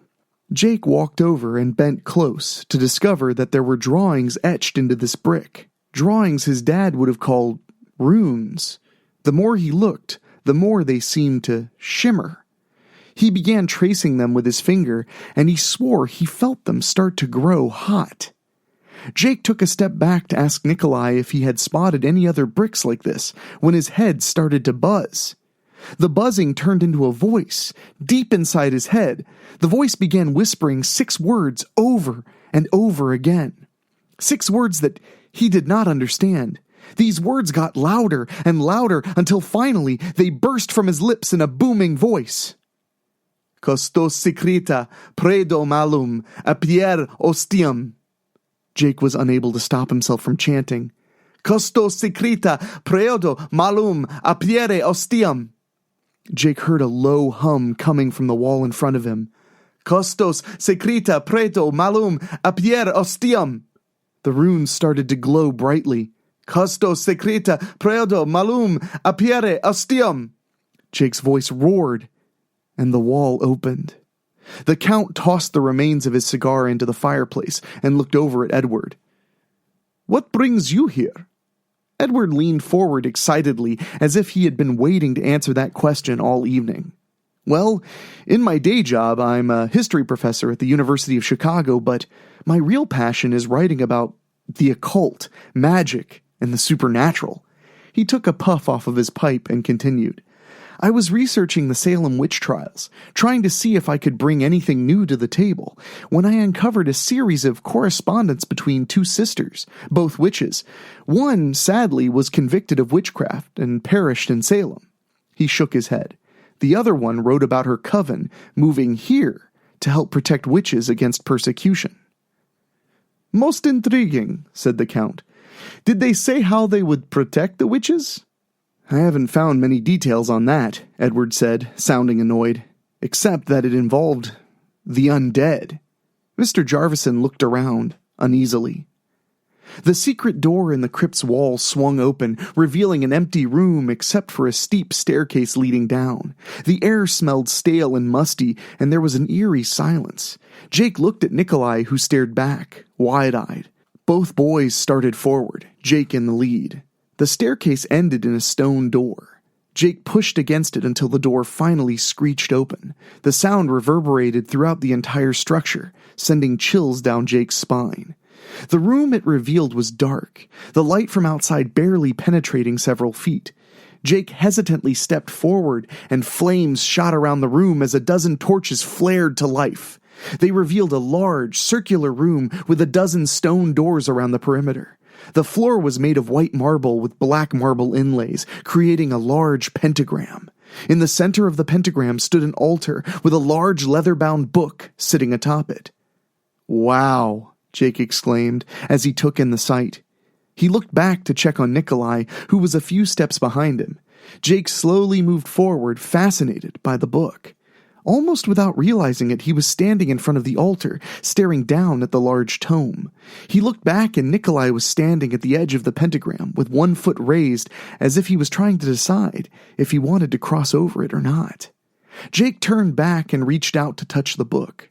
The room exploded in white light, and Jake was blinded as he heard Nikolai cry out in pain. A series of loud thumps shook the ground as the stone doors fell open. He looked up and saw black shapes moving behind each doorway. Jake turned and started to run toward the stairs. Nikolai was on the ground at the edge of the pentagram, withering in pain. As Jake paused to help Nikolai, he glanced around the room. In each of the dozen doorways, a walking corpse emerged, each dressed in filthy, flowing white robes. Their skin was leathery and taut across their faces and hands. As they emerged from the darkness, they raised their hands as if they were searching for something, sniffing almost like dogs. Jake could hear the wet rattles of them inhaling deeply. The creatures didn't look like the ones from the movies, but he knew what they were. Zombies. Jake stood there, paralyzed with fear, until the nearest zombie suddenly caught the scent of something in the air and whipped its head around to stare at the two boys. A rune carved into each of their foreheads began to glow as they opened their mouths and moaned. Jake pulled Nikolai up and pushed him towards the stairs. Without taking another look behind him, he ran. "Are there any of these, witches still around?" the Count asked. "That's what I've been trying to find out. I believe that most of the original settlers were witches. I've been looking at the genealogy records, and, as far as I can tell, the last of their living relatives perished in a fire back in the late 1950s, Edward said somberly. "Yes, that was an awful thing," Mr. Jarvison mused. "My family lived a few counties over when it happened. I was just a young child, but I still remember the news accounts. Very sad. Most of the town was attending some kind of meeting at the town hall when it caught on fire. Very few survived." All three men fell silent. The two children burst from the crypt, sounds of heavy footsteps echoing from the darkness behind them. Jake paused a moment to try to get his bearings. The sun was going down, and he was a bit confused on how to get back to the inn. Nikolai had kept running straight into the overgrown brush that had overtaken this part of the cemetery. Upon hearing footsteps at the top of the stairs behind him, Jake quickly followed. Why did he have to run this way? Jake wondered, as a sticker bush tugged at his clothes. He finally gave a great pull and fell back into a clearing. Getting up, he saw that he was at the stone path that followed the 10-foot-tall stone wall that surrounded the cemetery. Jake recognized some of the tall monuments, and he knew where he was. Jake turned toward the right and ran along the path. After a few minutes of running, Jake heard a scream coming from ahead of him. They must have got Nikolai, Jake thought. He began to run faster. The Count broke the silence suddenly. "Did you hear a noise? Something is not right." The other two men shook their heads, looking around the room. "Ivan," the Count said quietly. The large man stepped forward out of the shadows, quiet as a mouse. "Go check on Nikolai." Ivan nodded and glided off. Something is not right, Count Romanova repeated himself, looking out the window into the growing darkness. Jake ran faster than he'd ever ran in his life. As the path turned toward the entrance, he tripped on a tree root and was sent flying. He hit the ground hard and rolled a few times before landing against a small tree. However, when he looked up, he realized that it wasn't a tree. It was the legs of a large zombie. The undead creature looked down at him and, surprisingly, turned away and shambled on. Jake was stunned, but flew back into action when he heard Nikolai cry out again, this time very close. Jake looked around and saw Nikolai standing at the entrance of the cemetery, in the middle of a ring of 5 zombies. One had grabbed him by the arm and was lifting him up while the others reached out for him, the runes glowing brightly on their forehead. Jake picked up a rotting tree branch for a weapon and started to move to help Nikolai. He stopped when he saw a huge shape come out of the darkness. He sighed with relief when he realized it was Ivan, but the look of murderous rage on the big man's face almost scared him as much as the zombies did. Ivan waded into the middle of the group of zombies with a ferocity that Jake had never seen before. Ivan tossed the zombies aside like they were rag dolls, striking them with thunderous blows that didn't seem to do any real damage to them. When a creature was knocked down, they would rise back up and continue their assault. When 3 more zombies stumbled into view, Ivan pushed the 2 nearest ones down, picked up Nikolai, and ran back toward the inn. Seeing Ivan disappear into the blackness jolted Jake into action, and he ran after them. The door to the inn crashed open and Ivan charged inside, still carrying Nikolai. Ivan's suit was torn and his face and arms were covered with scratches. Jake ran in after them and slammed the door shut, locking it. "Dad! Zombies!" Jake yelled. What?" Edward said, leaping to his feet. Right then, the window behind Edward exploded inward. Undead hands clawed at the windowsill, trying to pull themselves into the room. Another window was smashed and loud thumping shook the front door as the dead tried to break it down. "Oh my, what is going on?" yelled a terrified Mr. Jarvison. Ivan ran to hold the front door as Edward grabbed a lamp and started hitting at the arms reaching into the den.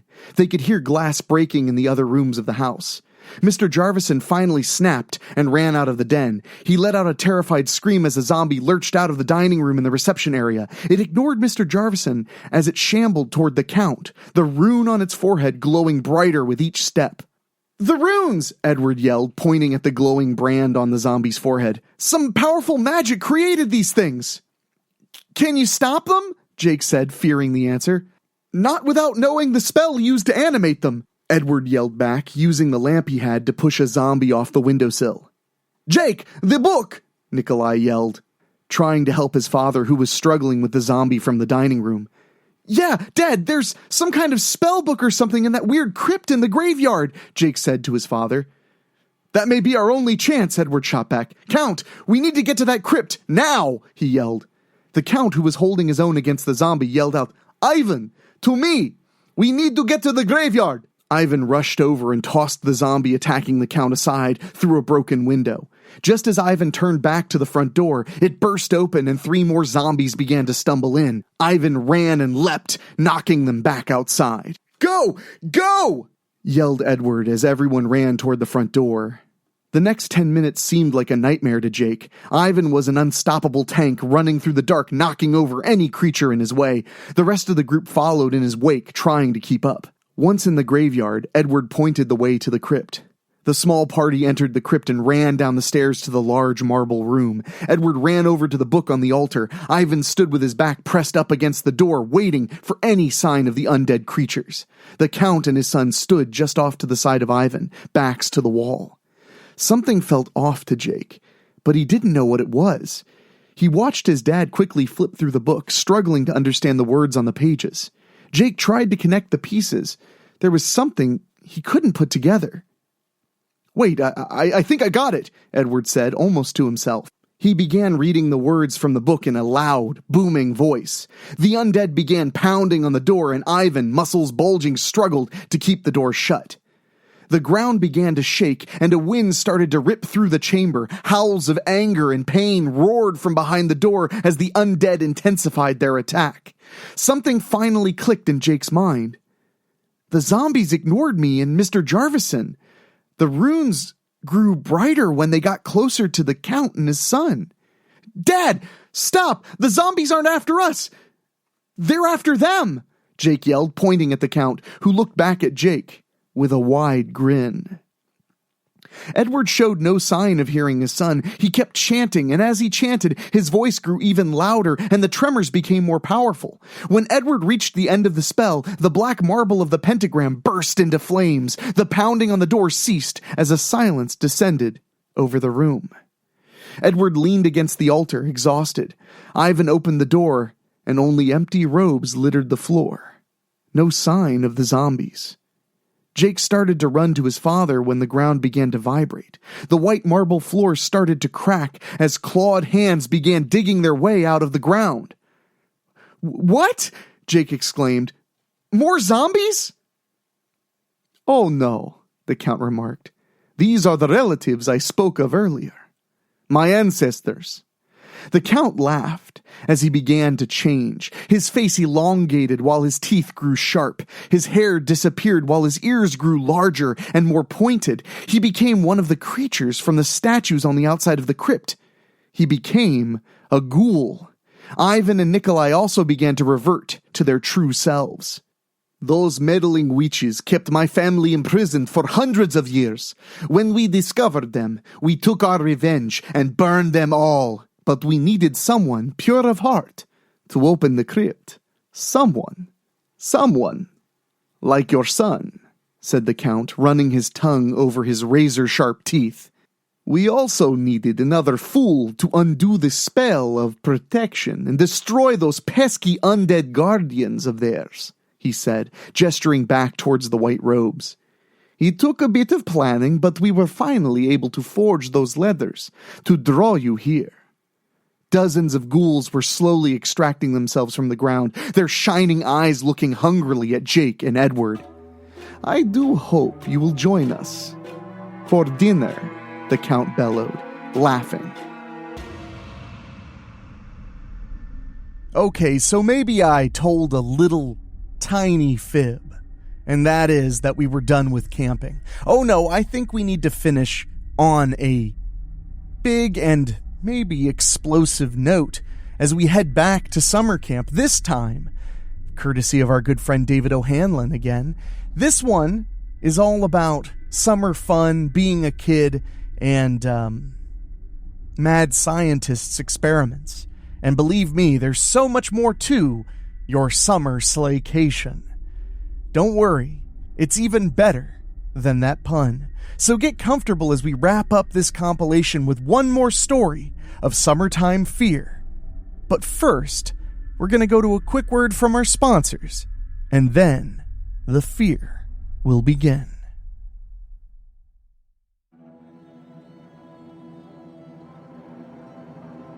Summer Slaycation by David O'Hanlon.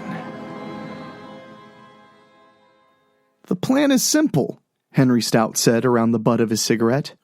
"We take the canoes across the lake and into the cypress maze, and then it's just a short hike to the Miniwinian bunkhouses." "What if we get lost?" Lance Calaveras snatched the smoke from Henry's mouth. "It's called the maze for a reason." Henry scratched at the patch of bristly hair he called his beard. "I've done the maze 3 times. I can get us through." Henry was on his 4th stay at the Living Grace Rehabilitation Camp for youth offenders. The 13-week camp was developed by Pastor Frank Oppendecker to put kids on the straight and narrow through Christ. If that didn't work, the former Marine Corps drill instructor had more inventive ways to grind the little pukes into productive members of society.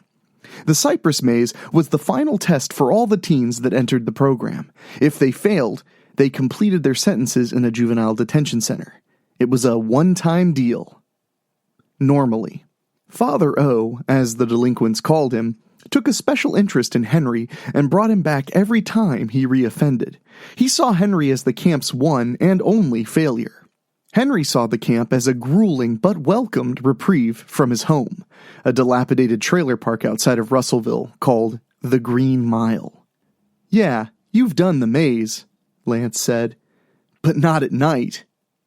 "Then stay here," Henry threw his hands in the air. Maybe Father O will let you polish the pews for morning service. The rest of us are going to the mini-winnions. And then we'll see. Ted Vang cupped both his hands to his chest, as if cradling breasts. Seriously, Ted? Dexter Brown shook his head. With those glasses, you can see them from here. Too many trees in the way. Ted adjusted his glasses over his plump cheeks. Ted's right, Henry smirked. The senior house is responsible for bed checks and lockdown, so they hit the showers last. That's when we'll strike. We throw the bombs through the windows, and they'll all come out running. Dexter held up the Polaroid camera. And I'll get the photos to make sure we all get a good look and don't miss out on anything. What about the counselors? Jimmy O'Reilly, always the pragmatist, asked. They're going to come running too. These babies aren't exactly subtle. Jimmy tossed one of the devices between his hands. It wasn't much bigger than a thermos, with a main body of papier-mâché over chicken wire with 4 thinner cardboard tubes attached to the sides. A waterproof fuse snaked from the top of all 4 and came together in a braid with that of the main device. The entire package was wrapped in black electrical tape for easy concealment on the moonless night. Jimmy's unsettling interest in things that went boom were what landed him in the camp. Spaz'll take care of that, Henry reassured them. Marco Spaz Reynolds tugged at the ends of his shaggy mane and rocked in place, giggling. Yeah, I got something to keep those pesky counselors out of our business. Father O handpicked all the campers. He wanted to challenge himself as much as the youths. Whether it be Henry's seeming inability to rehabilitate, Ted's obesity, Dexter's unwillingness to apply his genius IQ, Jimmy's authority issues, or Lance's temper, each of the 6 teens offered him a chance to prove his faith. Spaz was no different. He grew up in a satanic cult that were currently all facing charges of kidnapping and cannibalism. There was no evidence that Spaz had been involved in the cult's crimes, but it didn't matter. He was still a devout devil worshipper. The raised flesh of a pentagram branded on his forehead made Spaz a poster child for the program. If Father O could reform him. Okay, Lance said. Let's stop talking about it and get moving. He grabbed one of Jimmy's devices. No one gets hurt, right? Maybe their feelings, Jimmy shrugged. It's all smoke and sparks and some little pops, just enough to make them think there's a fire. The 6 boys made their way to the door of the cabin, and Dexter poked his head out first. The pastor's cabin was dark in the distance, opposite the oppressive structures of the obstacle course. Dexter nodded the all clear, and they eased through the screen door one after the other, careful not to let the rusted spring slam it shut.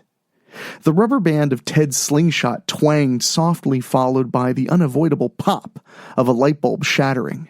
Jimmy stretched his neck to watch over the bush for Father O's lamp to come on. When it didn't, he tapped Ted's shoulder. The portly Mongolian fired another stone at the second light positioned over the rack of canoes. Shards tinkled off the fiberglass bodies of the little boats. The boys sprinted across the open lot and quickly loosed 3 of the canoes. They carried them overhead just like the pastor made them on their morning marches.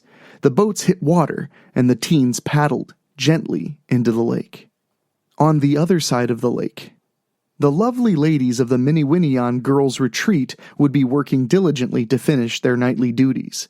Then they would head to the showers. Their bare flesh was a siren song sang between the horrid cries of frogs, crickets, and cicadas. The 6 boys increased their rowing without saying a word. They were at the mercy of their loins, which spurred them faster into the low fog that shrouded the mouth of the cypress maze. Spaz held the narrow trunk of a smaller cypress to keep the canoe still as Jimmy urinated over the aft. Henry and Ted shared the lead boat and panned their flashlights around wildly. Lance and Dexter rowed past them and deeper into the maze. "Glad you know the way, Henry," Lance said. "This is the right way," Henry responded. "I marked the trees the last time I went through the stupid thing. We already made it to the second marker, which means the third should be right here. That's the halfway point." "You've been looking for the mark for 20 minutes, Dexter reminded him. "The girls will already be dried off by the time we get there."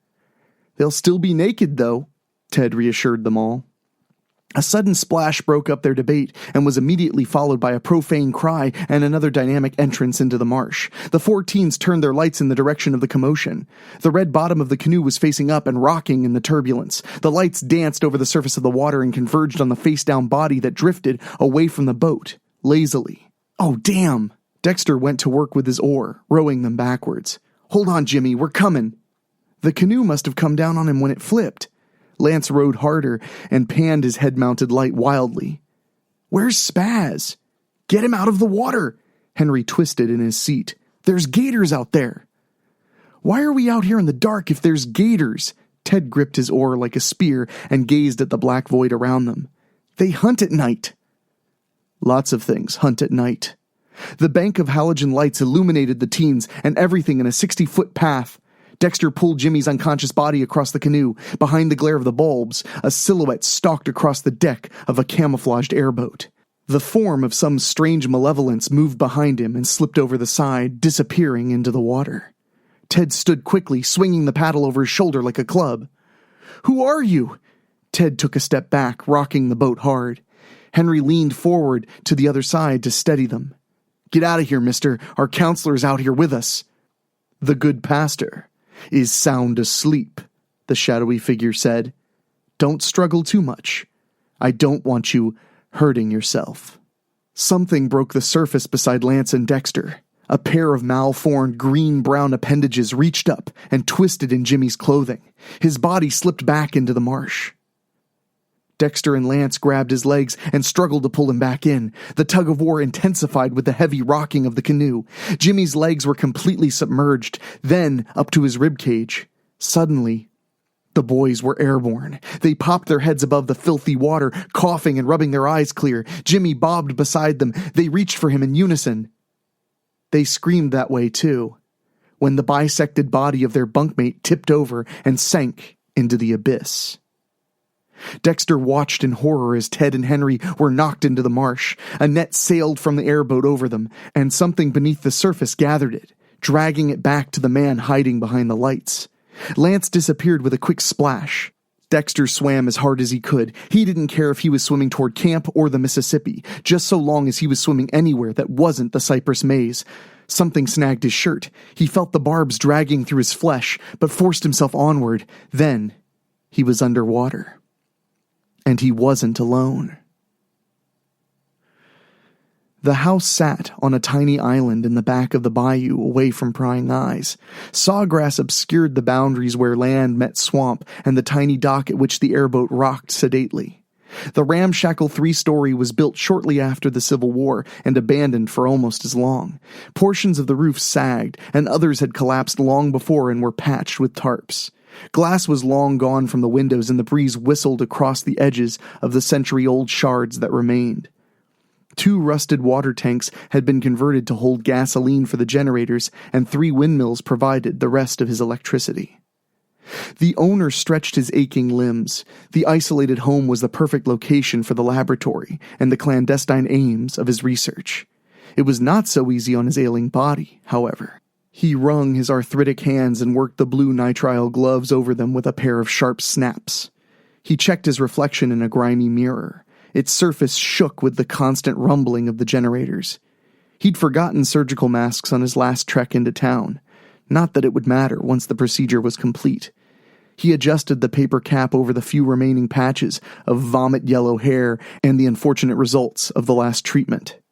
He would succeed soon. It was a shame the one boy was torn in half, but science came with losses. No one cared how many monkeys got vivisected in the name of medical advancement. Teenage boys were just as abundant and equally expendable. One of them was advancing at an exponential rate already. The previous summer's campers were failures, but they did get him closer to his goals, and he was certain that this was his year. He wiggled a tooth in its socket with his tongue. It clacked off the floorboards next to his feet. If he didn't succeed this year, there wouldn't be enough left of him for another harvest. He padded up the stairs, feeling each step rattling his fragile bones. The boy in the suspension tube was showing amazing cellular response. The other had not been so compatible. The doctor watched 2 of his previous failures dragging the corpse to the window to push it over the sill. A splash let him know they'd made their shot. The two creatures slapped each other's backs wildly and screeched with excitement. Baboons were so easily pleased, even ones that weren't entirely monkey anymore. The three remaining teens awaited their first rounds of injections on the reclined gurneys that served as surgical tables. The chubby Asian boy was sobbing while the other two observed the room quietly. The doctor found their calm unsettling and busied himself with turning up the isotope saturation of the suspension tube. The disfigured teen floated in the irradiated solution beneath the glow of ultraviolet lamps that shimmered between the lily pads floating at the top of the tube. The doctor tapped the glass until the boy's eyes opened. "You are a marvelous creature," the doctor said. His two servants bounded closer to him. Leaves pressed through their green-gray hairs with coiling vines dangling from their aged faces like unkempt beards. They were his first successes and his only companions. The doctor patted their heads. "Go feed your siblings. They may not be necessary after tonight." He leaned in and kissed the suspension tube. "We may finally have what we need." Frank Oppendecker dragged the inflatable boat onto the island's shore. His boys were missing, and there were 2 places they could go. With no disturbances at the Mini-Winion camp, that only left the creepy house in the middle of the swamp. Something splashed behind him, and he cocked the shotgun slide to remind the mysterious owner to stay away. It did. Father O crept through the house, thankful for the drone of the generators masking his creaking ascent to the second floor. He pressed the walnut stock of his weapon tight into his shoulder and swiveled around the doorway into the lab. 3 of his campers were strapped down. Another man stood with the back of a filthy lab coat turned toward Father O. He inched into the room, scanning the abundance of shadows left by the inadequate illumination of the strands of Christmas lights overhead. Lance's face stretched into a smile as he saw the pastor coming in to save them. He quickly wiped the look away before the doctor could see it. "Where are the others?" Father O asked. The doctor turned slowly. Warped earthen tendrils stretched from corrupted flesh and wiggled in the air. Beneath the lab coat was nothing but liver spots and deep purple veins broken up by the abominations of the doctor's self-experimentation. Tiny leaves sprang where normal men grew hair, and bright red flowers opened to sniff the air. "You never come to visit anymore, Francis." The doctor ambled closer to Father O with his arms outstretched. "I mean it, Dad. You can't take all of them." Frank lowered his weapon. "I thought your experiments were running amok again. I should have known it was your gluttonous zeal for this blasphemous perversion." "Dad?" Dexter tried to sit up, but the straps binding him to the table just turned it into an awkward twitch. "Father O, what's he talking about?" The pastor ignored him. The doctor pinched the embroidered pocket of his coat and wiggled it in the direction of Dexter. "Dr. Werner Oppendecker. I'm sorry, I should have introduced myself sooner." Werner turned to his son.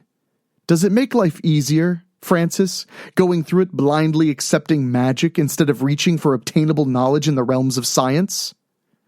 "Save me the Thanksgiving disappointment debate, Dad. Cut them loose." He jerked a thumb toward the suspension tube. "You can keep that one, but these 3 are going with me. Where are the other 2? "Dead, I'm afraid. And you're not taking my subjects. I'm too close this time, Francis. I've destroyed my cancers, though with unfortunate side effects. These hooligans that you brought me will take the procedure to a level that will end all human suffering." "Human?" Lance grunted. "Humans don't grow lilies on their skin, you nutjob. You're not human." "And our ancestors were not apes." Werner turned, and the woody tendrils reached out to caress Lance's face. "They were more, and so shall we be. I am no longer just a man." Werner twisted away, letting the appendages scratch Lance's cheeks as he made his way to the tube. He slapped the glass. "Evolution is an undeniable reality, and I have harnessed it. Human and plant will come together to create a human that never ages and is immune to all of our horrible diseases." "Meat and veggies all in one dish?" Dexter said. "Sounds pretty crazy to me. Don't you think so, Ted?" Ted cried louder in response. "I think he agrees," Lance said. "I'm not screwing around, Dad." Father O raised the shotgun to his hip. "I'm taking the boys back with me." "I knew you'd say that," Werner smiled as best he could with so few teeth remaining. You should have paid more attention in school, son. Plants communicate with pheromones. The floor collapsed under him and the shotgun boomed as he fell through. The shrieks of the two baboons mingled with Father O's screams until they were the only sound remaining. Lance stared at the mad scientist clutching the tight cluster of buckshot holes in his abdomen before he toppled over. Werner's face splashed into the pool of water streaming from the holes in the blood-splattered suspension tube. The glass spiderwebbed around them. Fissures raced along the surface until the weight of the fluid tore the pieces away in a fantastic crash of falling glass and rushing water. He struggled to get a hand free of the straps while the mad scientist screamed at the disaster. Success. Lance quickly undid the buckles across his torso and proceeded to free Dexter. They worked in tandem to release Ted, who immediately curled into a fetal position. "I want to wake up, now," he cried. "I'm sorry I tried to look at the girls. I just want to wake up." "We don't have time for this." Lance slapped Ted's cheek with no result aside from a raised handprint. "Come on, Ted. We have to run, now." "Better idea." Dexter kicked the brakes on the gurney's wheels. "That works. Now let's get out of here."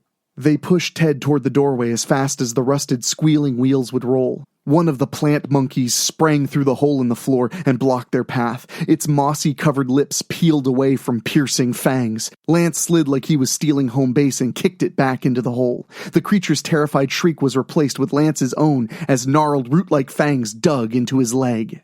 The second beast emerged from broken floorboards. Tiny buds bloomed among its stiff hairs, revealing snapping floral mouths full of adhesive fuchsia fingers. Even the plant-based parts of the monstrosity hungered for flesh. It launched itself out of the hole and straddled him. The creature tried to pulp Lance's skull and narrowly missed. Dexter seized it by the thick coat of its back, only to be attacked by the miniature mouths hiding there. The plants tore into his hands and held him tight while the baboon's jaws snapped inches from Lance's throat. A horrible, chaotic orchestra of howls, shrieks, and unintelligible shouting played below their battle. "I'm sorry, guys." Ted Vang rolled from his stretcher and darted for the window. "I just wanted to see boobs."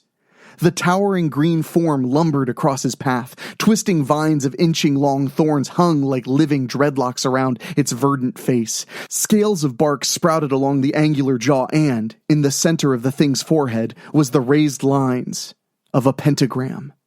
Ted held his arms up defensively. "Spaz? Is that you? It's Ted. We're friends. Right, bud?" "Right," Spaz hissed, before his new hair ensnared the portly camper. Spaz's chest opened with a sticky slurp and he jerked Ted into the maw head first. Spaz snapped around to the remaining campers as they fought with the baboon. He stomped toward the fray. Things just got worse. Dexter slammed a knee into the monkey's tailbone and tore a hand free. Lance held the creature's jaws apart with his face caught between them. "Not from down here, they haven't. Kill this stupid thing!" Spaz's foot connected with Dexter and sent him and the abomination thudding into the wall. "Shit," Lance stared up at Spaz. Things just got worse.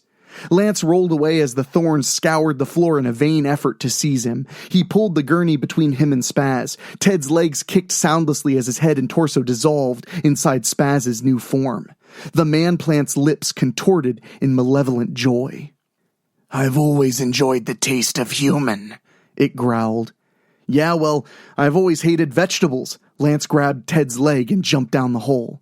Spaz caught himself on the broken boards and Lance dangled from the leg of his slowly digesting fellow camper. The first floor was a demolition site. The busted cages lined the walls. Malformed freaks ran amok, tearing apart the home and each other. Father O, what was left of him, limped through the madness, freeing more of the doctor's failed experiments. Lance dropped the rest of the distance and picked himself up with a groan. Something that might have been a raccoon snarled at him, and he booted it across the room. Its mossy body bounced next to Father O's shotgun. Spaz came crashing down beside him, with Dexter on his back. The teen winked at Lance, and then jumped off the writhing beast. "Let's get out of here," Dexter said as he ran for the door. "Detour first." Lance dashed for the weapon and joined him on the front porch. They watched some of the creatures swim away from the tiny island. Others simply disappeared beneath the placid surface of the swamp. Lance twisted and saw the oblong, rust-covered tanks next to the house. He raised the shotgun and fired it until it clicked on the empty chamber. Gasoline spurted from the wounds, but the tanks didn't explode. Dexter raised an eyebrow and shrugged. "It's the thought that counts." It always works in the movies, Lance pointed at the airboat. Let's go. The two teens untied from the mooring and turned on the motor, watching the oversized fan spin without any sort of guard. The doctor cared as much for safety as he did for medical ethics, it seemed. Dexter laughed and held up a plastic box with big block letters. Emergency Signal Kit.